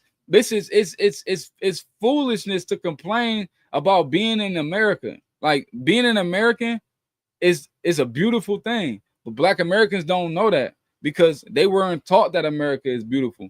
They were taught that America is the enemy. But let them go live in Africa where they're killing Christians at. They couldn't handle it. We know those stories about the people that moved from America to Africa. They want to come back. Cap, his skin is like bronze, brass. This has to be pre-recorded. Oh, no. We live, Brian Kelly. We are live. Jesus has feet as bronze. I think the Bible said in Revelation. His feet was like fine brass, burned, like it was burned in the furnace, is what it said. But it was not describing Jesus Christ on earth. It was describing John seeing a vision of Jesus in heaven, where his eyes was a flame of fire and his hair was white, and his hair was white as snow, and it said his head and his hair was white as snow, and his hair was white like wool, or his hair is like wool, and his feet was burned fine brass, like it was burned in a furnace. But that's just describing him in heaven, not on earth. Voting for political office has nothing to do with a person's religion. Jesus helped this guy. He is done. What are you talking about? Voting for political office has nothing to do with a person's religion. Yes, it does. Yes, it will influence your vote. Yes, it will. You don't know that. You don't know conservatives are more religious people, actual mature religious people, not lukewarm Christians. Lukewarm Christians will vote for Democrats because lukewarm Christians don't stand on the principles. Lukewarm Christians, what they do is they pick and choose what they want to follow in the Bible and say Jesus is king. But that's fake. We conservatives don't. I'm not saying all conservatives. I'm saying more conservatives than more liberals stand on being a mature Christian, no matter if we like it or not. Of course we don't want to. Yeah, if I end up sleeping with this girl and she end up getting pregnant and I don't want to have a baby with her, naturally I'm like, damn, I wouldn't want to have a baby with her. I'm married. I have kids. Like, I do not want this to happen. But a mature Christian is going to be like, that's wrong. And it doesn't matter if I like it or not. I got to stand up and do the right thing. That's why when you're a conservative or you end up being more religious and you end up voting for the more righteous candidate versus the liberal that doesn't vote if the candidate is righteous or not. They vote for their own personal privileges that they get out of voting for whatever individual. For instance, if I want to be a whore my whole life, if I want to just sleep with men as a woman, right? I'm going to vote for the person that's standing on, yeah, let's make abortion go 40 weeks. I can always get it. So yeah, voting for political office does have something to do with religion. If you're a religious person, more religious people are more related to each other more than secular people. Muslims and Christians are more related to each other than a secular person that only follow his own beliefs. Your beliefs change when you don't stand on religious principles. You're not standing on anything firm. You're changing because growth with growing up, you change. You change around, you change your perspective, you change your stances all throughout life. But your foundation when you're a religious person, when you're a Christian, that doesn't change. It's going to be thou shalt not kill your whole entire life. It's going to be thou shalt honor your parents your entire life. It's going to be thou shalt not steal your entire life. But you, on the other hand, you're going to make excuses for stealing when you're secular. That's the difference. Do you think anybody on the right ever invite him to the house and not check the silverware after he leaves? Bro, you sick. Let's go. The rage bait is crazy. No way. You don't want dialogue. Tech support. But I've been told you get out of here, boy. Skedaddle. John Cena? This is our new president. No, man, y'all wouldn't want me to be the president. I cooked this whole man, y'all. I'd be killed. I'd be killed instantly if I was man. They couldn't let me in there, but I'd be cleaning y'all niggas up. What color was the Israelites? The Israelites didn't have a color. Get out of that colorism thing. Ain't no such thing as color. They was all different colors. Nobody's the same color. I have 5 siblings. We all got the same parents. We're all different colors. None of us have the same skin color. None of us. And yes, we have the same parents. White as snow. Yes, white as snow. That's what it says in the Bible. Wear that hat in the Crip hood. Do us a favor. Man, yeah, the Crips need to be influenced that they need to get out of their sin too, because all they do is kill each other and whack each other. I know who Nipsey Hussle is. I seen what they did to him in his own neighborhood. What color was King David? Here y'all go with these colors.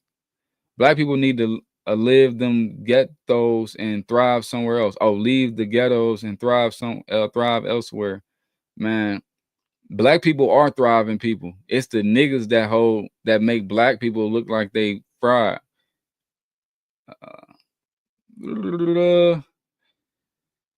She still don't want you, dog. Man, that's crazy. My wife is very happily married with this guy. You hear me?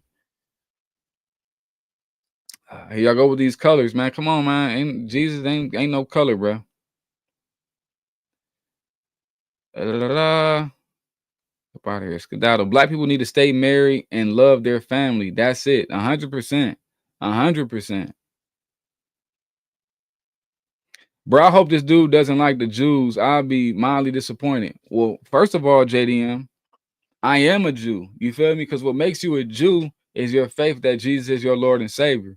Now, if you're talking about the people in Israel, which there are Jews there too, a lot of them, right? If you're talking about Zionism, no, I am not pro-Zionist at all. I'm actually against that whole entire ideology that they are God's chosen people. Like, God's chosen people are the people that believe that Jesus is their Lord and Savior. That's my belief. But no, I do not support Zionism. Teach knowledge, bro. You just picking what sound good. I'm not picking anything. I'm really just scrolling through the comments. It's just this many people. It's just this many comments. I can't. I'm not in here looking for some bad comments. No, I'm just reading. King David was tan, bro. He's from the Middle East. Yeah, he most likely was tan. I think most people that live in the Middle East are brown. He's not accepting them personally. It's a gift to the people to that resolute desk or the Statue of Liberty. Yes, sir. You look like my dad. It's wild. You got family in Pittsburgh? I'm in Cleveland, Ohio. I don't know if I got family in Pittsburgh though. He got to make all great again. Hat on. I don't get that. Bruno Motivation. I love black people. I do too. Dustin, we take gifts all the time. Anna Marie, Jesus was a Jew. Jesus was a Jew. Self-hating Jew, me? Nah, I love me. No. You know what I'm talking about. JDM. Yeah, I know what you're talking about. You're talking about I'm against people that subscribe to the Talmud though, because the people that subscribe to the Talmud, I mean, I'm not gonna say I'm against them, but if you're a subscriber of the Talmud and the Talmud says that Jesus is burning in a lake of fire and that his mother was a whore and that Jesus is the son of a Roman soldier, and you just say all of these blasphemous things about Jesus. Now I love you because I love everyone, but I'm definitely skeptical of your actions and your lifestyle, because I believe that people that follow the Lord, people that know that Jesus Christ is their Lord and Savior, I think those are the saved people, and I think all of us need to be there. And I just hope that the Talmud doesn't influence people to not believe that, because it's the truth. Jesus is the truth. Just a babe in faith. W, let's go. DJ, people like you give me hope for the black race. Appreciate that, man. Thank you. Yeah, and I'm not black. I'm just part black. You feel me? But yeah, man, we need more, because a lot of people don't really look like me that talk like this, unfortunately. But we used to. I wasn't some rare guy back in the day. You see, back when the men were men and the boys were boys, I wasn't a rare guy. Men used to talk like me. This wasn't a rare thing. You feel me? But when we turned away from God and we put those Bibles down, then we fell away. What do you think Trump is doing in the next 5 years? I don't know, honestly. I just hope, man, this war with Iran don't really, you know what I'm saying, destroy this country. I just think they built some Golden Dome, this super advanced missile system that's supposed to give us like this superb defense of missiles coming into the country. I'm very weary about why we need it. It sounds like it's about to sounds like something's about to happen because they spent 175 billion taxpayer dollars to do it, which is, oh man, it frightens me because I do not want to go into a war with Iran. And the reason that we're in a war with Iran is disappointing because, man, I'm not gonna lie, like I'm not Team America when it comes to their actions and what they're doing.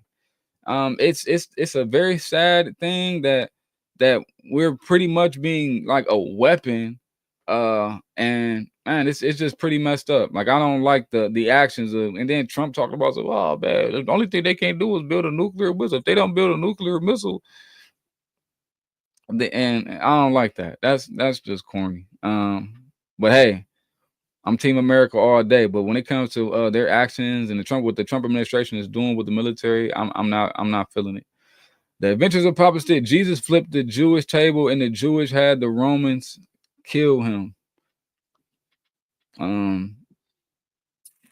Yeah, that's the story. Fed. Assalamu alaikum. Alaikum salam. I think that's how you said. Peace be unto you, brother. You don't know anything. You don't know anything. Okay. Your belief and the truth are different things. My belief is that Jesus is it ain't even my belief. I know that Jesus is our Lord and Savior. Still got that cool cap. What's a cool cap? You should take that hat off. Why? It just says make America great again. I want my country to be great again. That's it. Great just means above average. We're pretty average or below average. I just want us to be like top tier again, you know? Go Browns. I'm from Cleveland also. Let's go. I hope they, you know what I'm saying, do their thing this year for sure. The Adventures of Papa Stick. Kanye was right. Kanye was right about what? Chuck and Steele. People should be proud to be American. 100%, man. If you're American, you should definitely be proud of being an American. It's the greatest country in the world. Like I don't get the hate for America, man. It's pretty sad that people can have all of these privileges and say they hate America. Like, but this is people didn't go through this back in the day. You see me under Jim Crow, like I'm talking about, when blacks were stronger. They wasn't complaining about America. They were grateful for America. They wasn't talking about how bad it was. They were grateful about how sweet it was. Anna Marie, I hear there's a huge population of Muslims in Cleveland, Ohio. Is that true? Very true. It's very true. Foxhound, doesn't matter what Jesus was born as. It was our God in the living flesh and that sacrificed himself for redemption. Right there. There you go.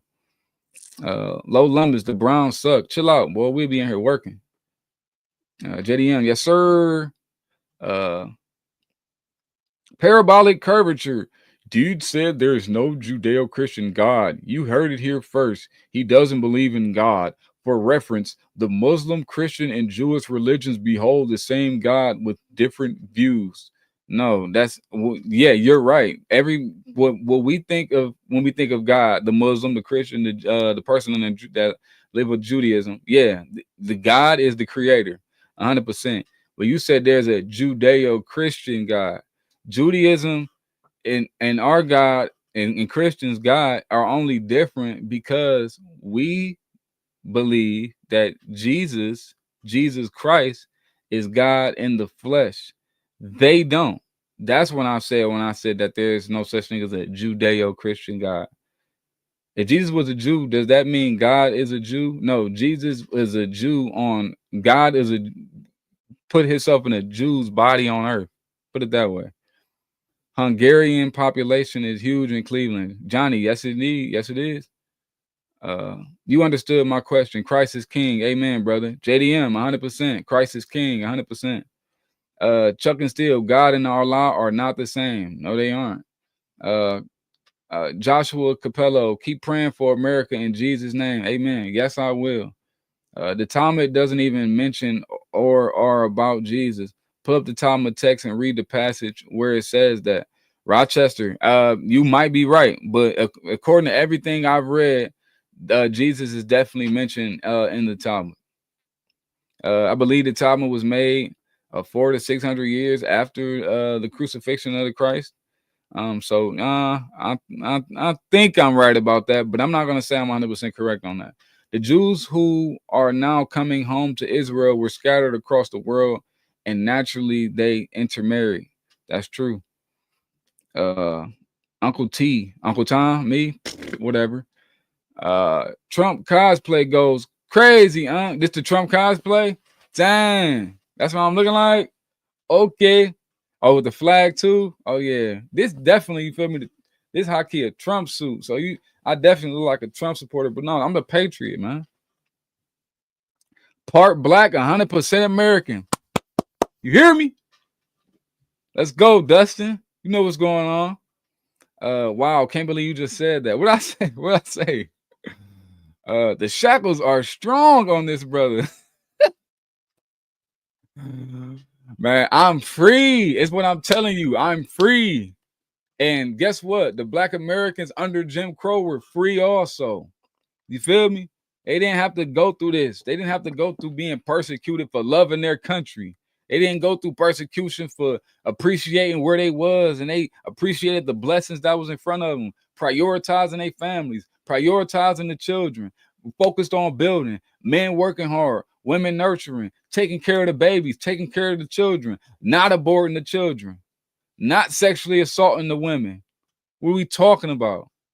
So why you talking about the shackles are strong on this, brother? No, my foundation is strong. I'm strong because I'm standing on biblical principles.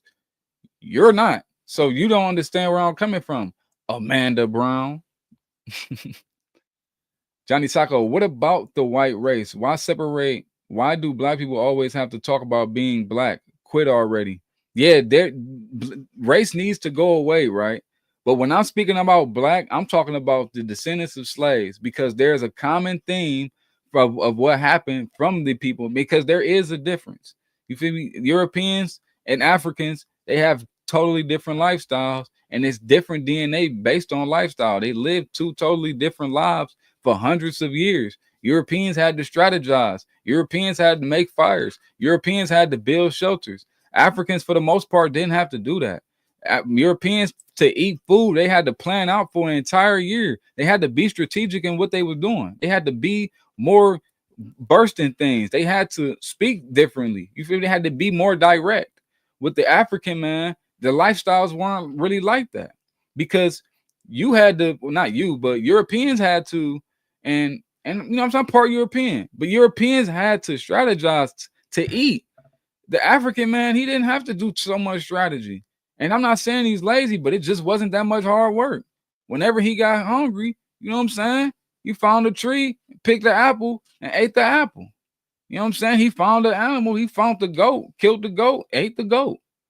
Or any kind of animal. You know what I'm saying? It was just easier for him to eat. It was easier for him to survive. You feel me? The European, he had to find an animal to not only kill to eat, kill for a coat to stay warm. The African man didn't have to do that. It's warm outside.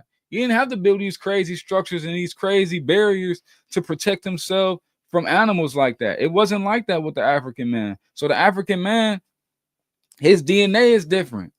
The European, his DNA is different. The European is more strategic with how he lives his life, based on centuries and centuries of the way they conducted their lives. You feel me? So you talking about the African, it really wasn't much of a hustle. It wasn't a struggle.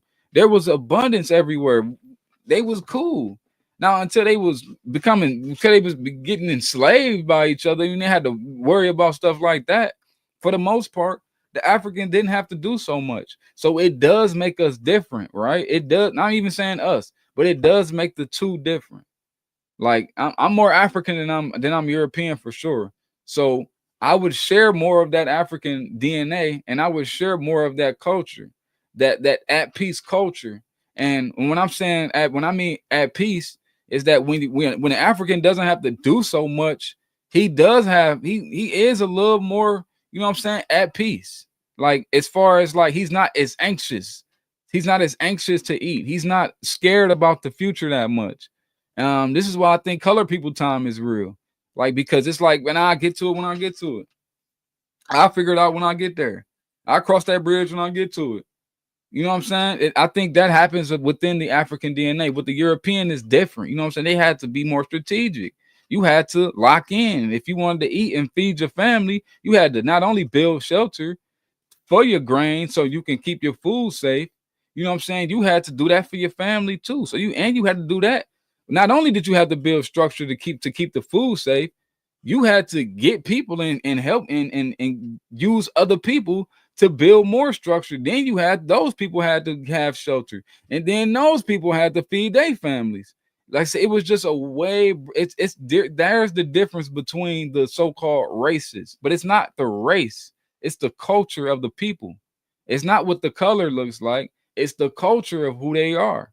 It's not what they physically look like. It's what they've gone through. The cultures is what makes them different. So it's not about saying black or white or black. It's just the different cultures. So I point out the descendants of slaves based on that, based on the different cultures that we had to go through. Europeans didn't have to go through what the African man had to go through within the Americas. The Europeans didn't have to go through slavery in the Americas. So the DNA and the cultures are going to be different 100%. You talking about 300 to 400 years. That's a long time, and that's going to build some kind of behavior within a people. It's going to be different throughout the country. Yeah, the slaves from Mississippi is going to be a little bit different than the slaves from Georgia. But at the end of the day, they face similar circumstances, so their circumstances is going to make them more relative to each other, which is going to give them similar cultures versus the European that didn't have to go through that. So it's not about color with me; it's just about cultures. How can we change our black men to be better? Our black men to be better? Low Lumbus. I tell you this all the time. It's the Bible. The Bible is gonna do it. How do we fix the nuclear family? We got to prioritize the nuclear family first. You see, me personally, I grew up in a part-time nuclear family, right? But what I seen when I was a kid, that my household was better when my parents were together.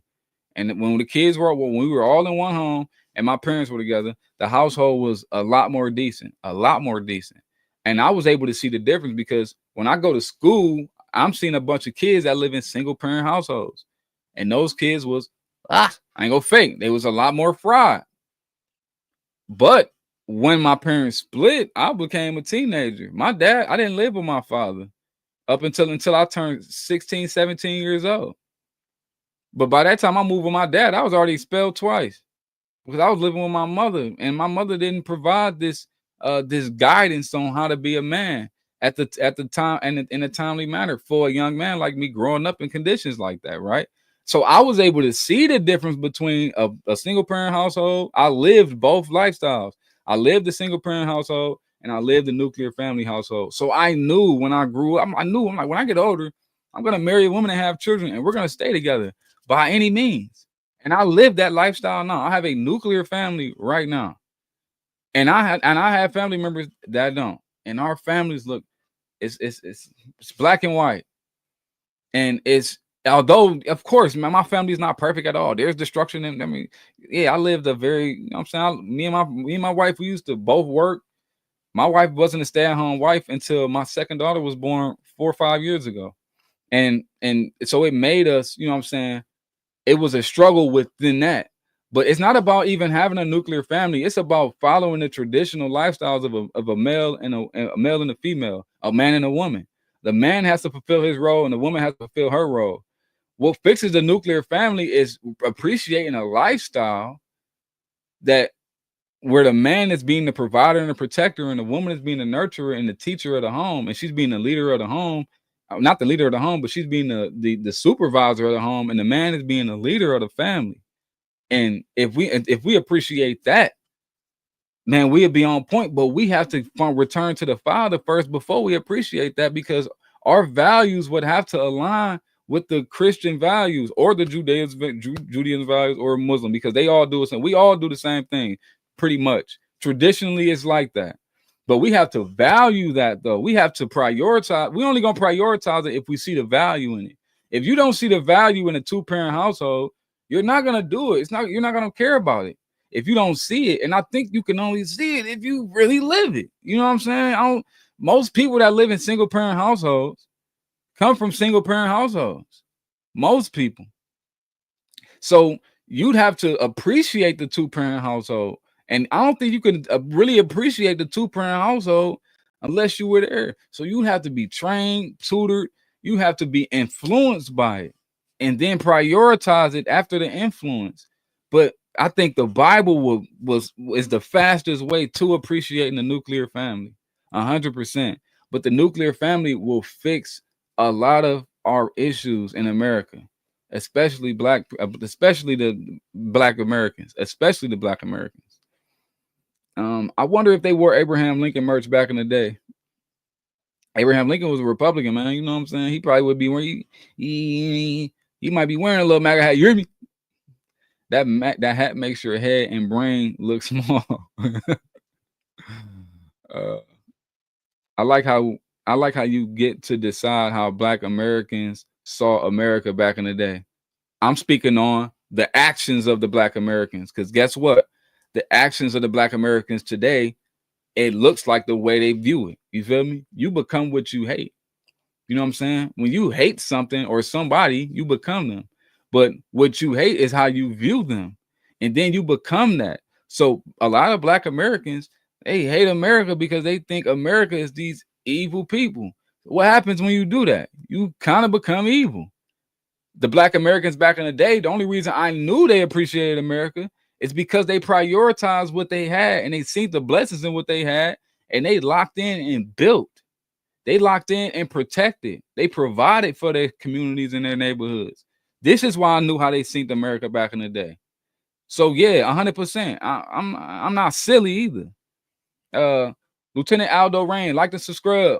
Aldo, man, I appreciate that, man. Appreciate you so much. God bless. Dustin M, the Bible has most of the answers you need in life. Read the books, live the words. Right there, Dustin. Right there. It's literally the answers. My grandfather told me this. He said the Bible is an acronym. It stands for basic instructions before leaving Earth. And he told me that when I was a teenager. I was like, what are you talking about? But he was 100% on point. Basic instructions before leaving Earth. Basic, man. When you tap into it's common sense. The world is so simple. This is not a complex world.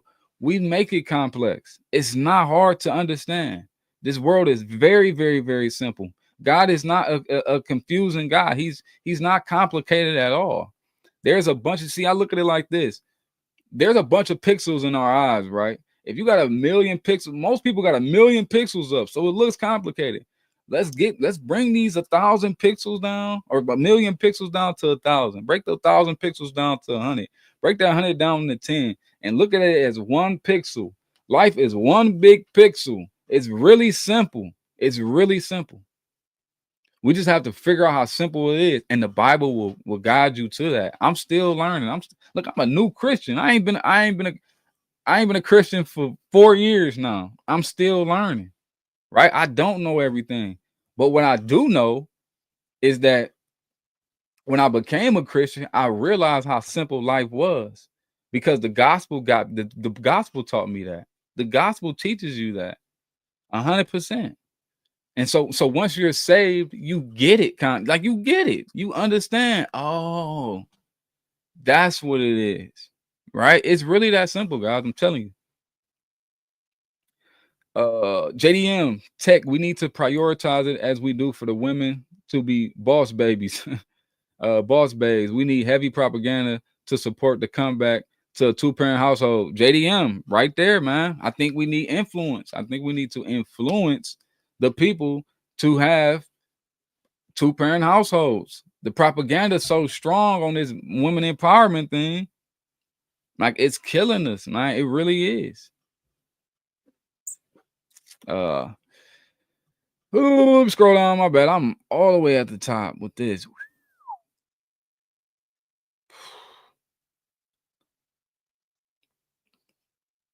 You got Confederate flags flying on your pickup truck along with your Trump flags. Nah, I'm not a fan of the Confederacy. I'm a Republican. I'm not really. I wouldn't call myself a Republican, but I'm a Republican. So no, Republicans do not support the Confederate flag. I know they lied to y'all and told y'all that.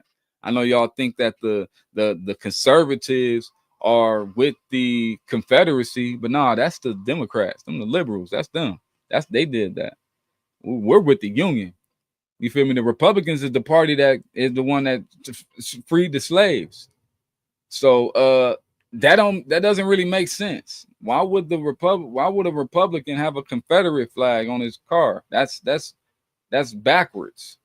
That's ass backwards. That's like a black man and a KKK party. Like that doesn't work. You feel me? Because right, that's like a Jewish man with a Nazi flag. Like that's a mix. That doesn't mix.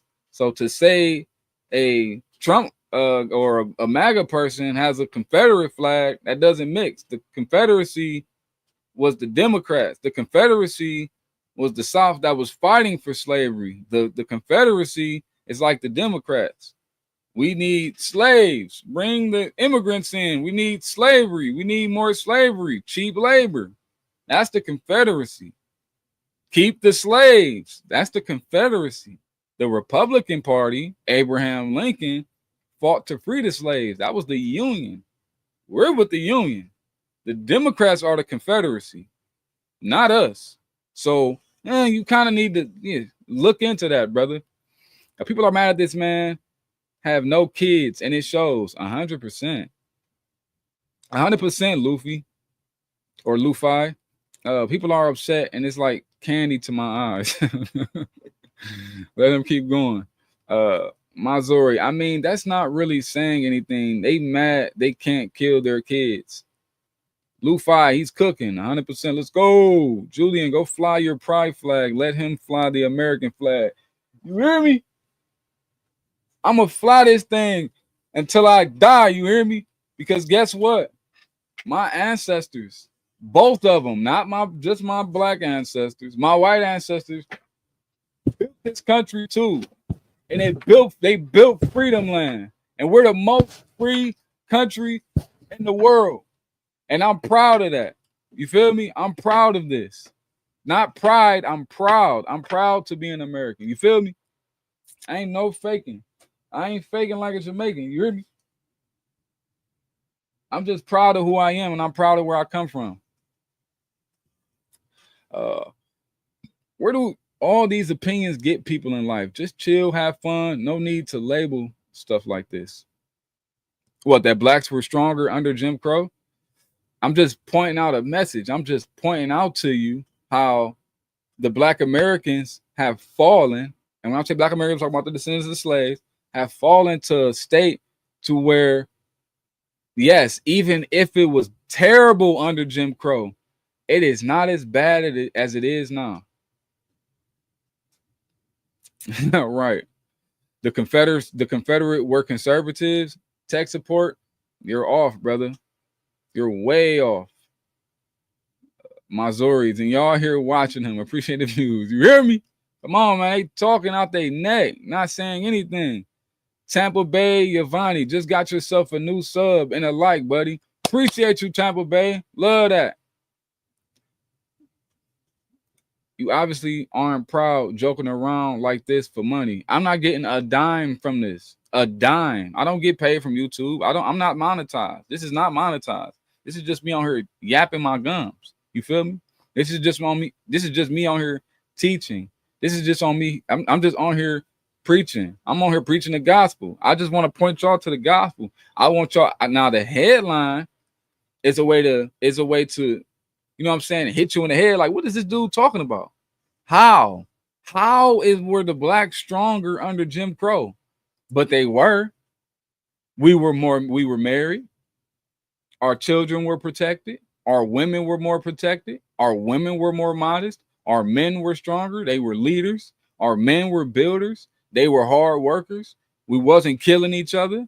We wore, our pants was up. We wore belts. We wore shoes. We didn't wear slides. We weren't LGBTing it up. You feel me? We wasn't caping for women, simping for women. You feel me? We stood on principle. But the bottom line, the most important thing we did was follow the Lord. This is why we were stronger under Jim Crow. It doesn't matter what conditions you put any man under. If he put guys at the center, if he puts God at the center, and he puts Jesus at the center, oh, that man is gonna be on point under any conditions. I don't care if he's a slave. That's why the best thing that the best thing that the slave got was a Bible. While people complain and cry and say, "Oh, they forced it," this is what Black Americans do. A lot of them. Oh, they forced the Bible on us, brothers, sisters. That was the greatest thing that happened. The greatest thing that happened was to the slave was them getting a Bible, was them learning the gospel. That was the greatest thing that could have happened to them. The greatest thing that could have happened to them. If that wouldn't have happened to them, there probably wouldn't be a there wouldn't be a Black Wall Street. There wouldn't be a Bronzeville. There wouldn't be an Atlanta. There wouldn't be these thriving communities, because when you put God at the center of things, things thrive. It blossoms, becomes fruitful. When you have God in your life, you're fruitful. Abundance pulls up. You feel me? Bro, don't waste your time on the internet trolls. Spend time with your family. Man, I spent great time with my family today. That's why I always start streams late at night. My family is in bed by the time I start these things. I started at like 11 o'clock, you know what I'm saying, tonight. I can't do this during the day. You know what I'm saying? I have a wife and children. The most free country. Then you have never lived in another country to know freedom. Claudette, I'm about to call you out right here. Tell me what freedoms that we don't have that another country has. We're the only country that get to carry around guns. I need you to tell me what other country allows for people to carry around guns.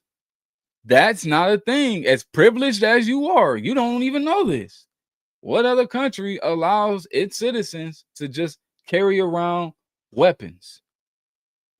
I'm going to go look it up. Take time out of your day. Take about 5-10 minutes.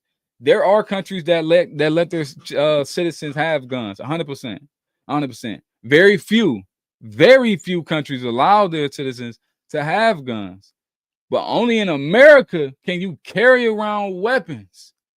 Like, what's up? What's up, baby? Well, you know what I'm saying? Because I know the origin story. I know what the founding fathers was doing. I know what they were on. Feel me?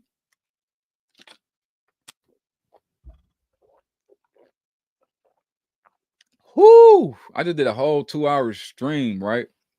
No drink. That's crazy. Yes, you are the worst lie ever. Who, me?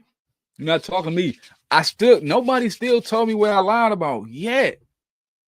Have I lied about anything yet? If I lied about anything, point it out. Point out the lie that I've committed. Somebody please point out a lie that I've committed tonight. Please. What have I lied about? I have not lied about anything. People heard talk about the Confederacy of the Republicans. You're crazy. You don't know who Abraham Lincoln was.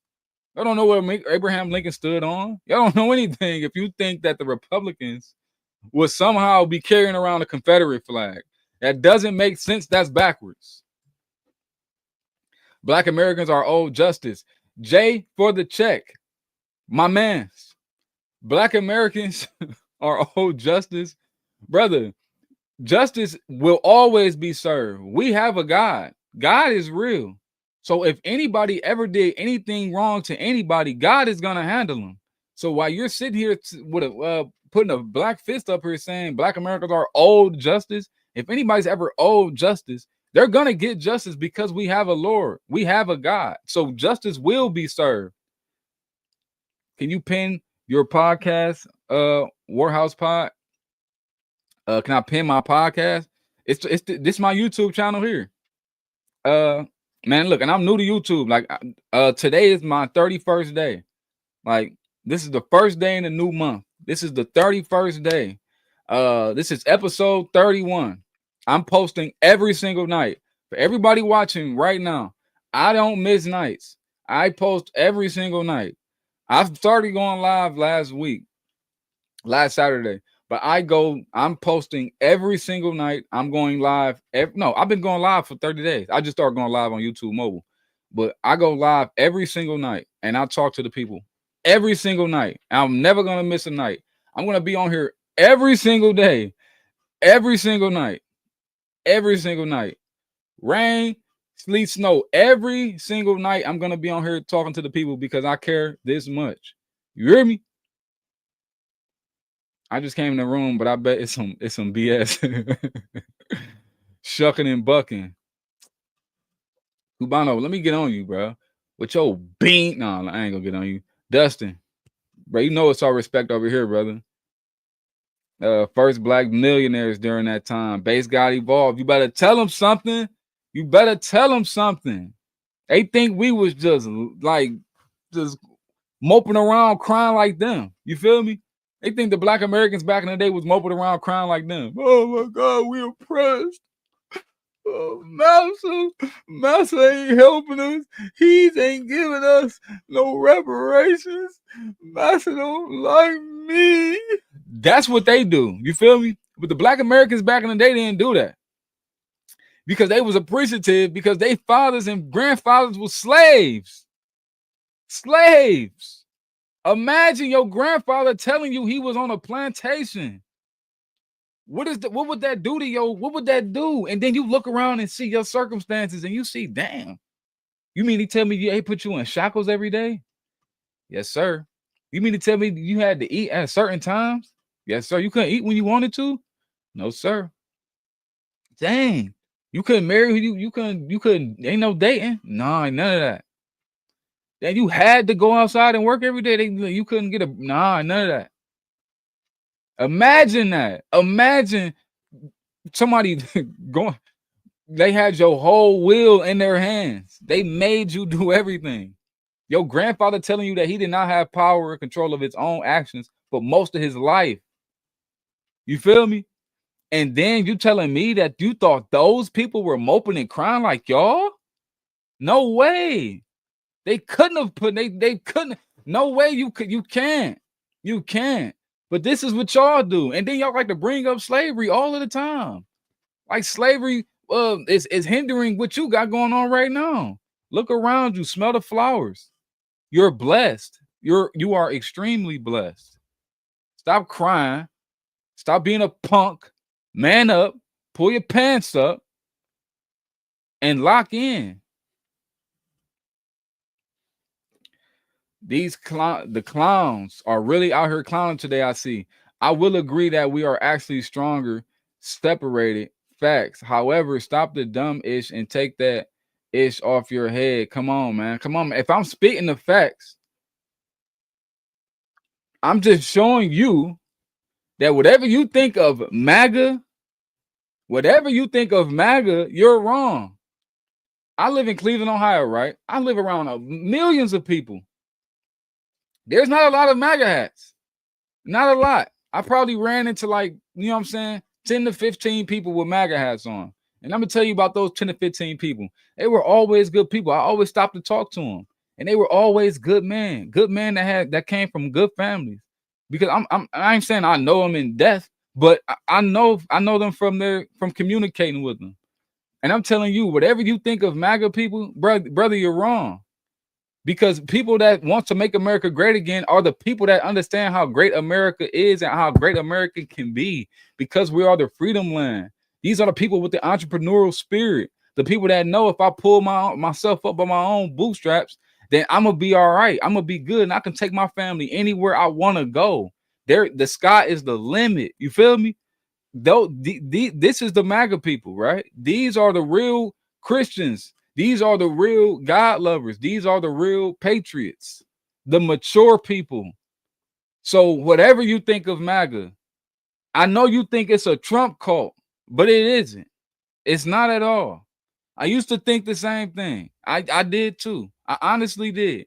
But it isn't, brother. You're wrong. You're wrong. It isn't like that. This is not some hell Trump. It's not a Trump thing. I have another Trump hat that I will never wear. I was wearing my Trump hat and I kept my MAGA hat on during the campaign.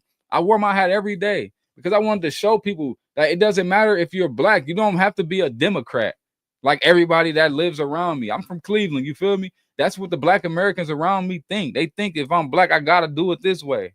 But I'm here to show people, I'm here to send a message and show you that we were bamboozled, led astray, and run amok. And that they are the very enemy that created the chains. You feel me? That tried to fight for the chains to stay on us. The Democrats. The Democrats were the ones that fought to keep us in chains. The Democrats that 90% of black people vote for. The Democrats are not 90%. So when you say this is dumb, think about what you're saying, because what you're doing is you're on the side of the people that want you in chains, and their behaviors show. Their behaviors show it all the time. They want cheap labor, and they want to build businesses and corporations sky high off cheap labor. That's the Confederacy. That's the Deep South. That's them. That's the Democrats, not us. So, with all due respect, brother, you're wrong. You're absolutely wrong.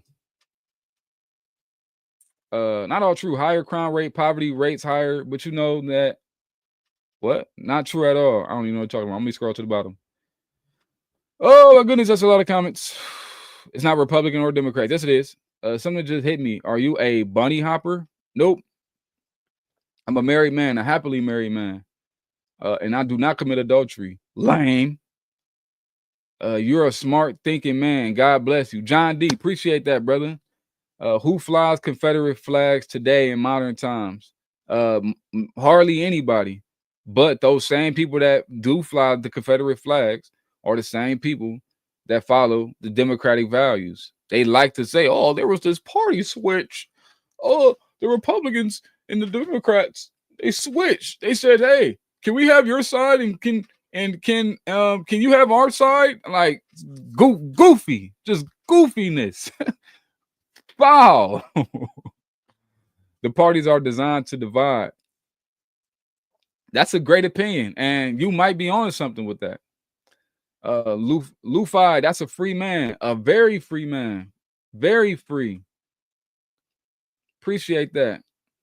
Look, Wakanda Gold. There we go. Where I just say, oh, they like to switch. They like to switch. Hey, Republicans, we're the Democrats. Can we switch values? Can you hate slavery? And can we love slavery? Can we switch? Yeah, let's do it. The Republicans fought to end slavery. What are you talking about? You ever heard of Abraham Lincoln? Have you ever heard of Abraham Lincoln? He was the first Republican president.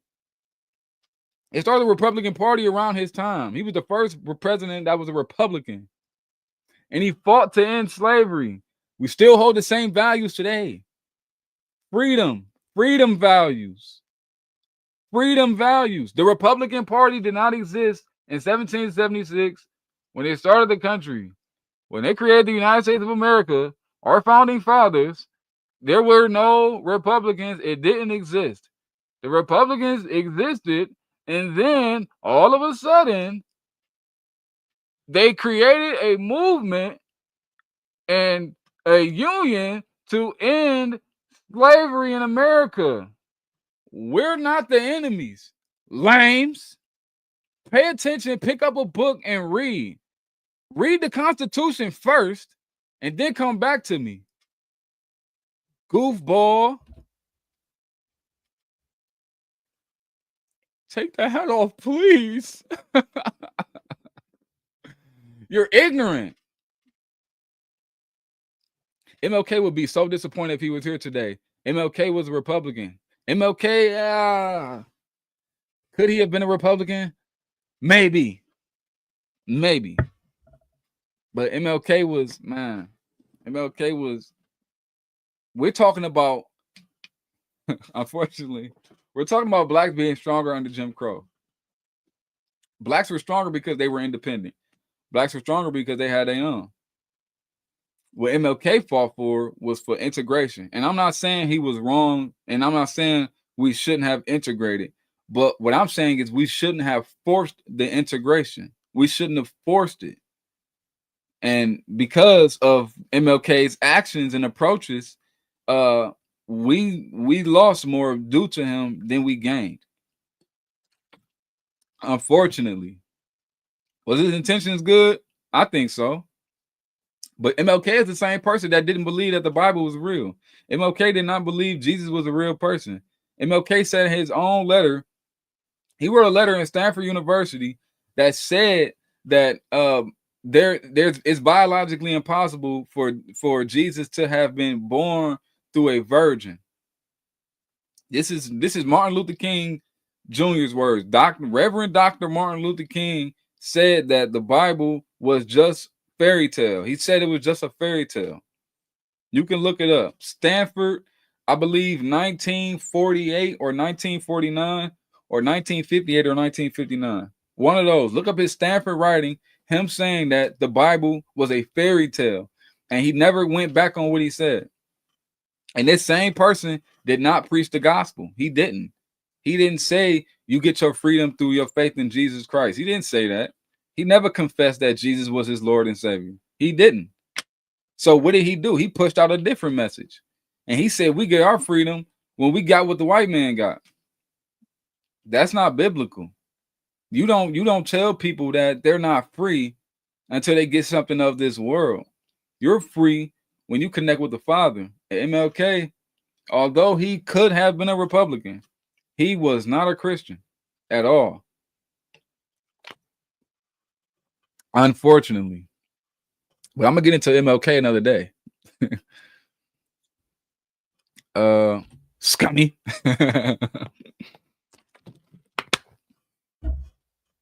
Deep South appreciators, that's about it. And racist, but they're not common.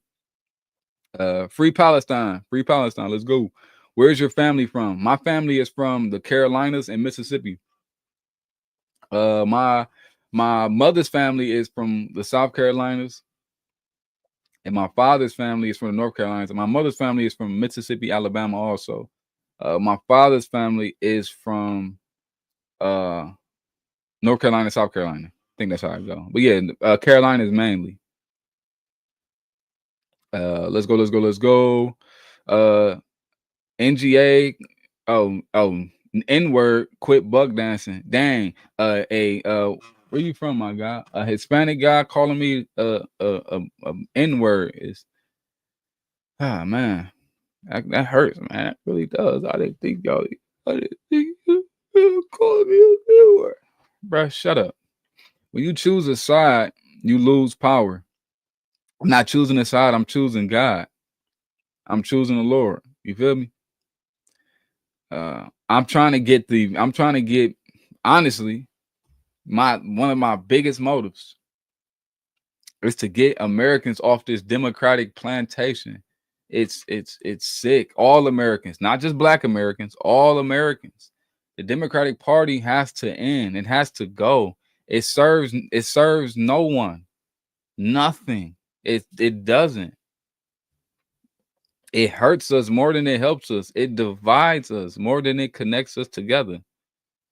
Is Abraham Lincoln the president now? Ooh, nuh-uh. Why are all the former Confederate states red now? Oh, they obviously had a change of heart. Obviously, most people grew up and they smelt the coffee.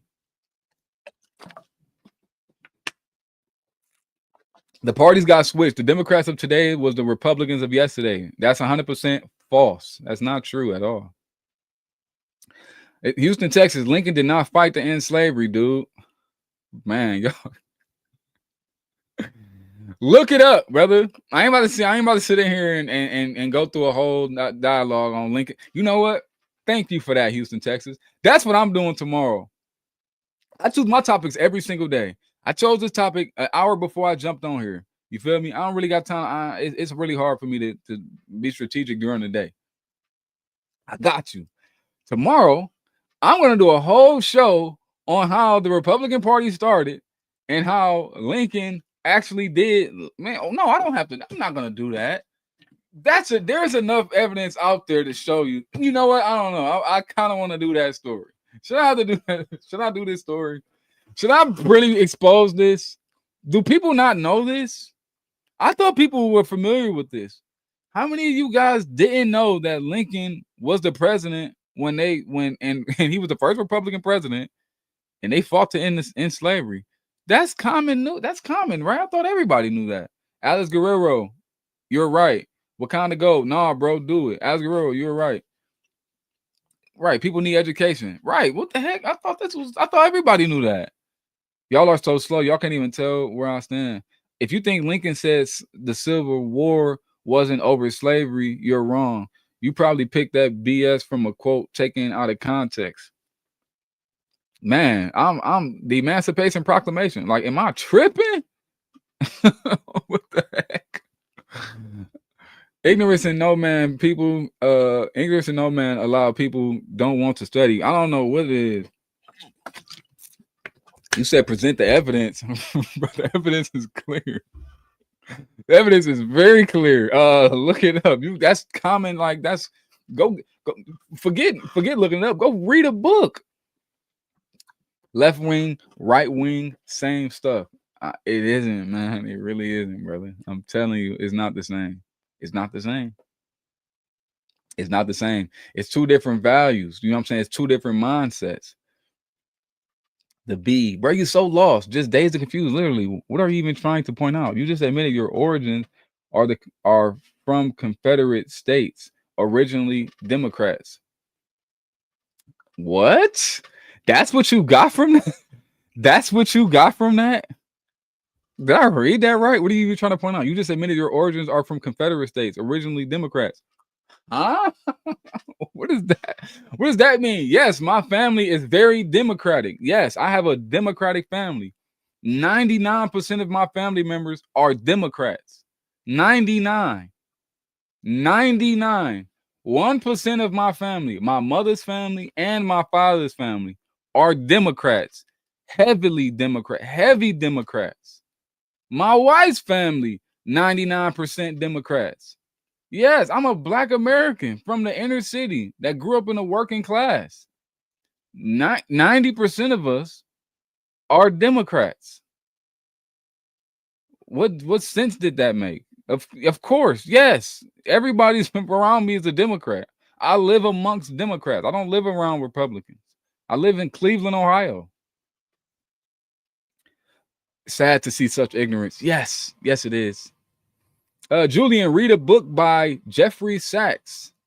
Mifo, Americans need some education for a better global perspective because most of them think the world revolves around the USA. Yeah, a lot of people do. Mitch Adams, Kamala would have been smarter with trade in China. You think so? Why you think so? I don't know, man. Trump pretty good at trading and stuff, right? Or doing deals. Ain't he like a salesman? The quote is taken out of context from a speech where he explicitly says slavery was a main issue of the Civil War. Right towards, like, to misquote Lincoln, is saying that slavery was an unimportant issue. Kamala would have been horrible.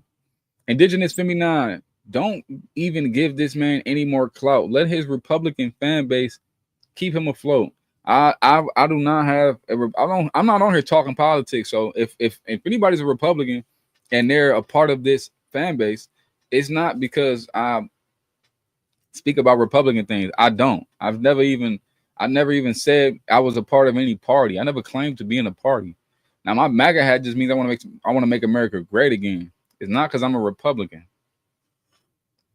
I'm a Southern person. What's wrong with the Confederacy? I'm waving the damn flag, but I'm not a racist. I'm part Black, even though my skin's whiter than hell.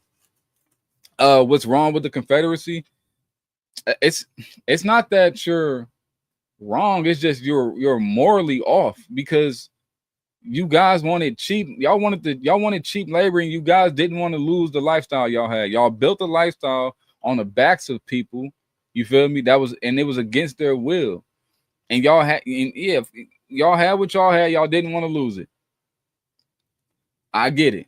But hey, it was slavery, man, which was acceptable when America was doing their thing back in the 1600s, 15 and 1700s. It became unacceptable. It became unacceptable in the 1800s. That's bad on y'all. Y'all should have been able to get it out the mud with using your own hands and your own back. You should have recruited more people. But y'all wanted cheap labor, and you guys wanted y'all wanted to have a whole bunch of workers, and y'all wanted to eat off of that.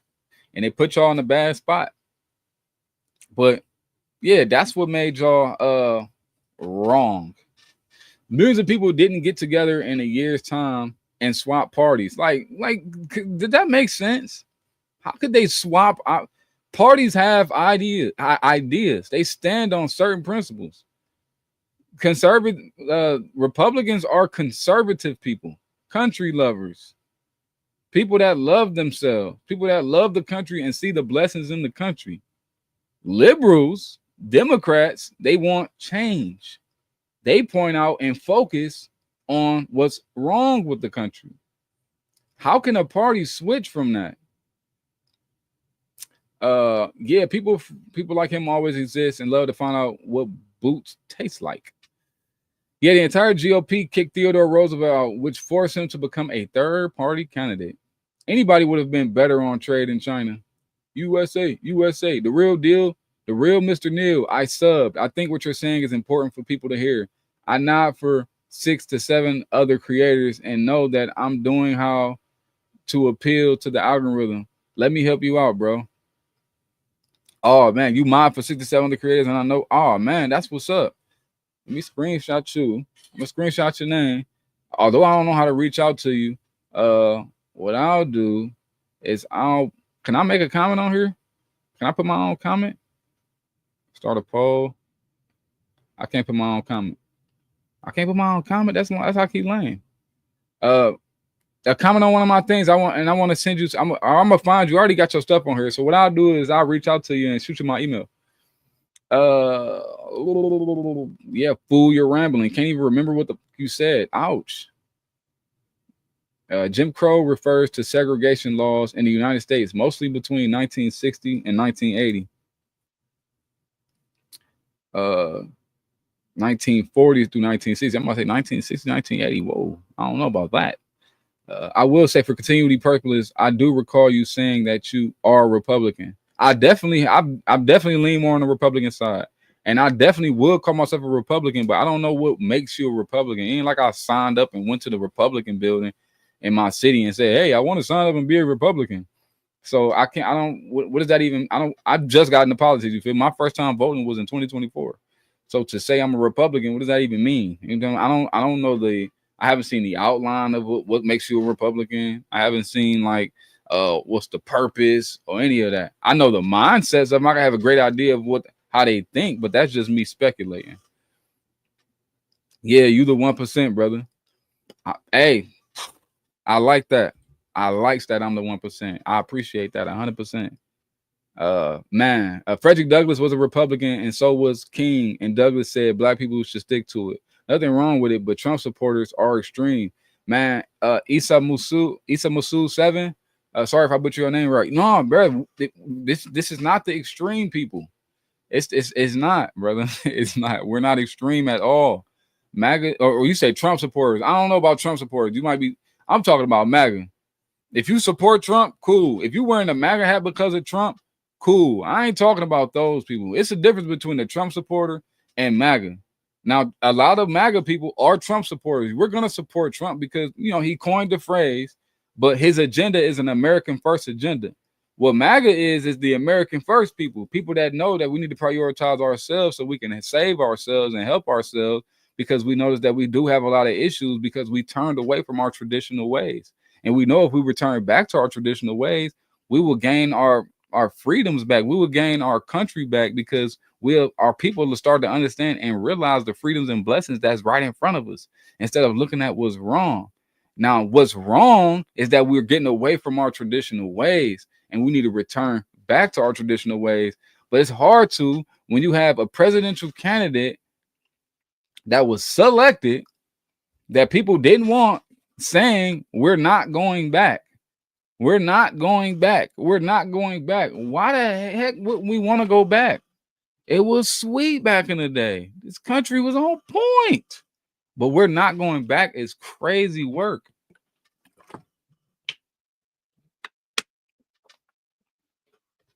I needed this system for the game of the Jews. Craig, why you cooking so hard? Craig Teed, huh? To be a fair official Republican, you go to the office and register. Oh, yeah, I did not go to the office and register as a Republican. So if that's what it means, I'm not officially a Republican, but I did vote for the president, for the current president. I did. There was a few other candidates that I looked into before I voted for him. I voted for a Democratic. Was it an attorney? I'm trying to think. Was it the? There was two attorneys going against each other, and I looked into all of the candidates before I voted for them because I was like, it's my first time voting. I'm 30 years old. You feel me? I'm like, man, I'm about to take this serious. I'm gonna do my research. I'm not just gonna check somebody's name off that I'm not looking into. And I ended up voting for like two Democrats. So I'm not this whole Republican only. I'm not a Republican only guy. I'm not with none of that. I'm a person that grew up in a very secular lifestyle, very secular household. I wasn't a Christian. I used to be I used to call myself a Pan-African revolutionary. You feel me? I cried listening to Fred Hampton speak, man. I used to, follow the Black Panther Party. You know what I'm saying? I used to love Dr. Umar Johnson. You feel me? The Tariq Nasheeds. You know what I'm saying? I had long dreadlocks. I stopped cutting my hair for 4 or 5 years. I went vegan into fruitarian. So I was trying to live a sovereign lifestyle. You know what I'm saying? I followed the 42 laws of Ma'at. That was my moral compass, the 42 laws of Ma'at, because I was trying to lighten my heart up because I wanted to enter into the high frequency when I transitioned. This was my mindset. There was no Jesus. There was no God. There was none of this. This was the 42 laws. The 42 laws of Ma'at. I wanted my heart to be as light as a feather. And then I discovered Christ. And then I realized that I was actually following Christ, but I wasn't following him and his will completely. And because I didn't know his way or his will. And then when I learned his way or his will, I was interested and I was skeptical, like, wow, is this the truth? And then I asked for God to expose himself to me, to reveal himself to me. I wanted him to show up because I was skeptical. I said, is this real? Is this the truth? You know what I'm saying? People have been trying to force the Bible on me my whole life. Like I said, I grew up in a Black family. You know what I'm saying? Black city. You know what I'm saying? Everybody is Christians. So does they fake Christians. You know, a lot of people just lukewarm, like choose what I want to do. But for the most part, there's a bunch of people around. My parents weren't on it though. Right. But when I found the Lord, and it's when he revealed himself to me. And then I understood that that Jesus was the truth. And then I locked in and got rid of the Pan-African revolutionary ways because I thought works is what got you into heaven. You feel me? I thought works is what got you into the 9th dimension. I thought what you did on earth, the works, what you physically were doing is what got you into the higher dimension, what got you to the 9th dimension. You feel me? I thought your actions created for you to have peace in the afterlife. Until I learned about Jesus, and I learned that you don't get your salvation through works. You get your salvation through faith. And although I denied it at first, it wasn't until Jesus revealed himself to me is when I knew, like, wow, okay, this is real, right? I do have faith, right? This person is real. This actually happened. Somebody actually died for my sins. And then all of the Pan-African stuff went away. Because I learned the truth, like real rap, and it saved me. It actually did.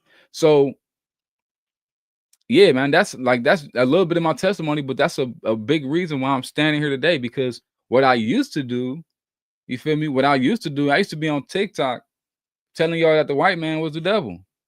You feel me? That was me. I've always been an activist. I've always been a messenger. I've always been on here trying to fix people and help people. You can look at the House of War now. I'm still on that mission. It's just my mission is different. My mission is to still help people. It's to still push people in the right direction. But now I know the truth, and the truth is the direction. Look, and this was what God was doing to me this whole time. He was preparing me for this. He was preparing me to push people in his direction. So he made me a warrior. I'm not a soldier. I'm not a soldier. I don't follow commands. I follow my own. You feel? I follow my own based on my own spirit. I follow what I believe in. I stand firm on what I believe in. Like I said, I've always been a messenger. I always wanted to help people and push people the right information. Like I said, I was a fruitarian for 5 years, telling people how to eat right. Why did I give up fruitarianism? It's when I found the Lord, and because like I said, I was trying to have the perfect peace. I was trying to do the work to enter into the high dimension. So I was trying to do everything right until I realized I was denying everything about myself. I was denying who I was. You feel me? I was denying where I came from. I was denying everything about myself that I actually liked, but I told people I didn't.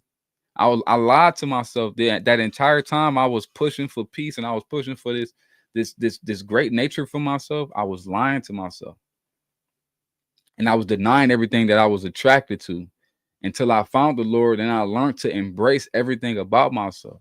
And once I embraced everything about myself, it's when I could appreciate who I was. Then I loved myself. I loved who I was. I'll end up loving my parents again, which I hated. I hated my parents. Now I love my parents. I hated my skin. Now I love my skin. I hated my ancestors. Now I love my ancestors. I hated my country. Now I love my country. I used to be a liberal. Now I'm a conservative. I used to be a Democrat. Now I'm a Republican. You feel me? I used to be a hater. Now I'm a lover. That's the difference. That's the difference between me today and me yesterday. I used to hate yesterday. I love today. That's what Jesus does. You feel me? Come on, man. I ain't making this up. This real. This is real. You can't, like, you feel me? You can't make this up. You feel me? I had to live this. I had to live it. So you can't tell me what I'm saying is wrong because I've been on the other side. I've been on the self-hating side.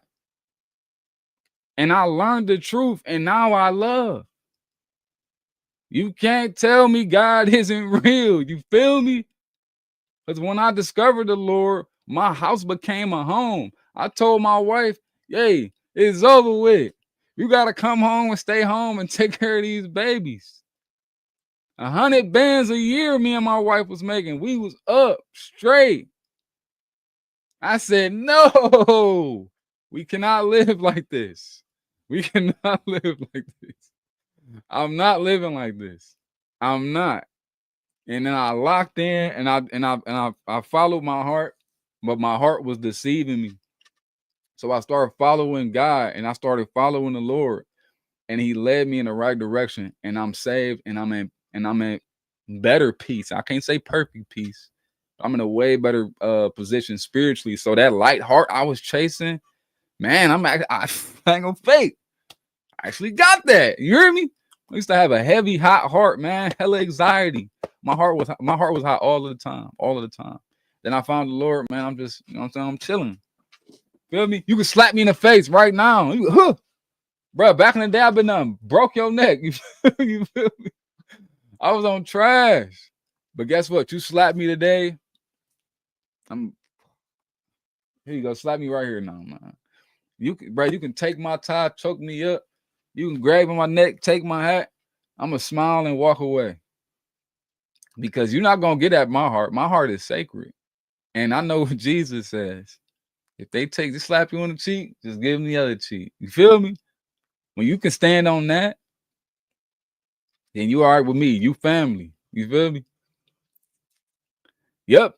Oh, say, can you see? I'm not singing. It's terrible.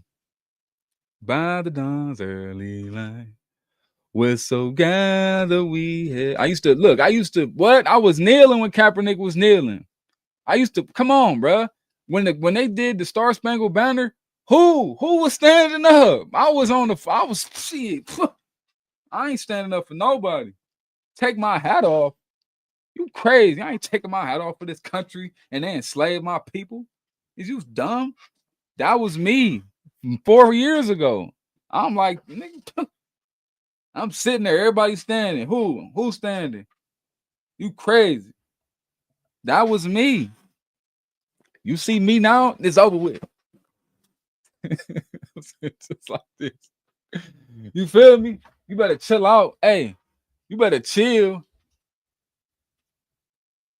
In the rockets, the bombs bursting in there. I love Francis Scott Key. Beautiful song. You feel me? That's what happens when you become a lover. That's what happens when you start to love and you stop hating. You start appreciating everything you are. And it's not about conforming. You feel me? It's about loving and appreciating and not letting Satan get to you. That's what it's all about. Brother, forgiveness is a key, crucial part of the gospel. We must forgive so we can be forgiven. 100%. Jesus saves. Jesus taught me to forgive. This is why I can fight through anything. Nothing can stop me. You can't do anything to me. I love you regardless. I will forgive you regardless. Jesus teaches you how to love. This is why I can do this stuff with a smile on my face. You can't break me because I have somebody that got me already. I don't have to swing back on you. You slap me, I don't gotta do anything. There's nothing I can do, honestly. I could do whatever. I could punch on you, I could fight back, beat you up, whatever. That's not justice because revenge doesn't belong to me. Vengeance belongs to God. God gonna get you. So if you slap me, I don't gotta do nothing because I believe God gonna get you. So like if I do something, I'm gonna take away from you. Feel me? So honestly, that's it. Is it revenge if I really don't do nothing because I know God gonna get you even more if I don't do nothing? You feel me? You cannot enter heaven with hate in your heart, man, at all. And once I realized, I'm like, never. I can't hate some of my ancestors. I'm not gonna do that. I'm not gonna be like, oh, my black ancestors, I love y'all, but my white ancestors, man, no, they can rot in hell. Like, no, I'm not gonna do that.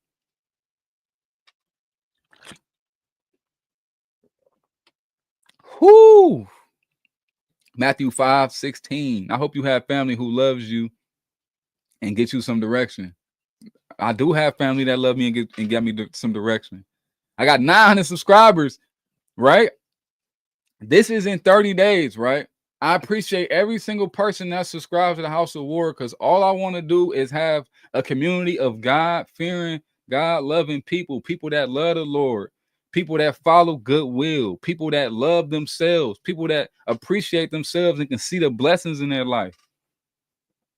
If you having trouble with that, I suggest you subscribe too because I can show you, bro. It's real. I was a self-hating person like most people are. I was a pawn too. I was an NPC.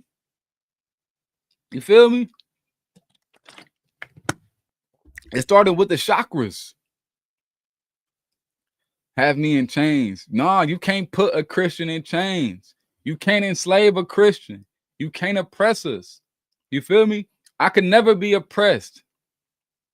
I could never be oppressed. Ever. I'm already free. I'm already free. There's nothing you can do to me. Nothing. Nothing. You feel me? He who sings the anthem gets the holy moly ghost.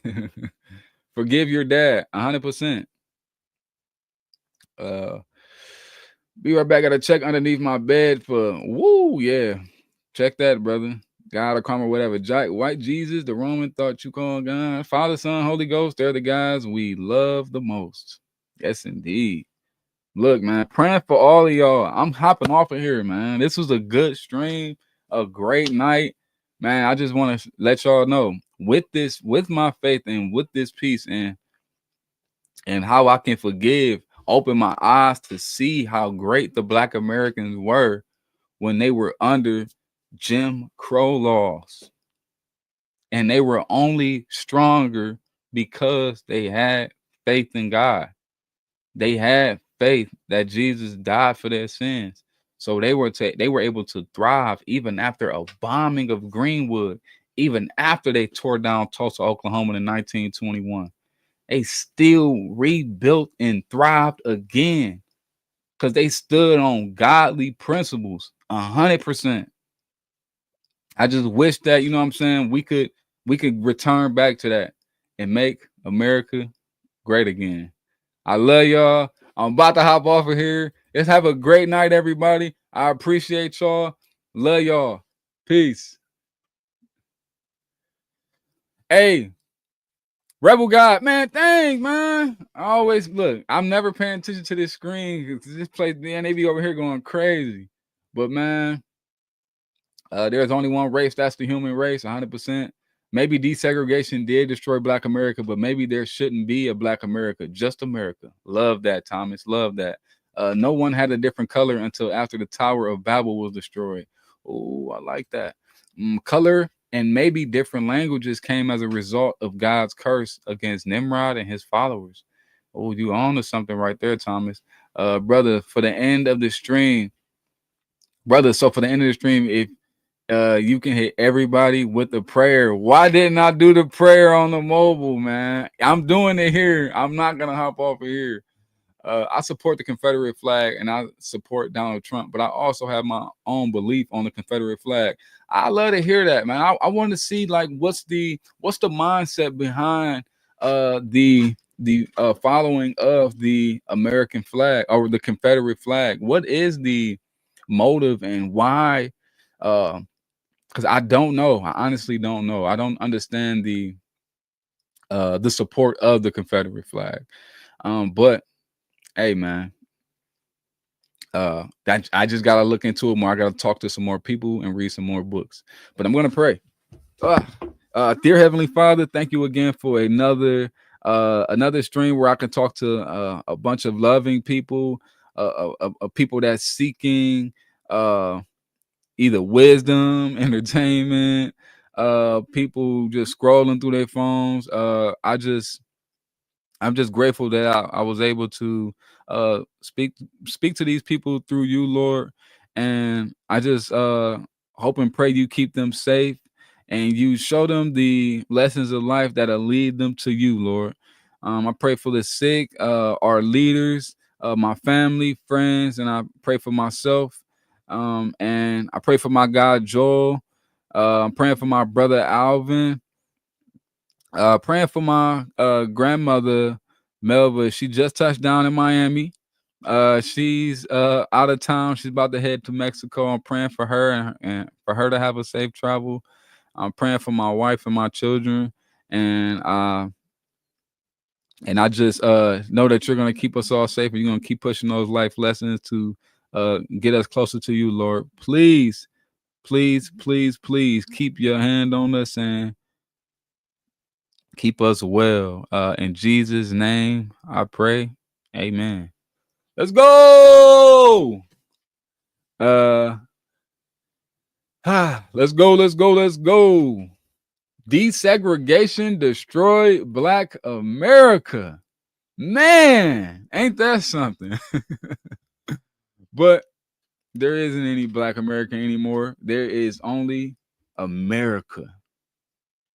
And I love you guys. Rebel God, appreciate you, brother. Dustin, I love you, brother. Come on, man. Have a great night. You are touching people's hearts and minds. Even if they don't join each night to be rude, they learn. 100%. Keep it up. Appreciate you guys. Love y'all.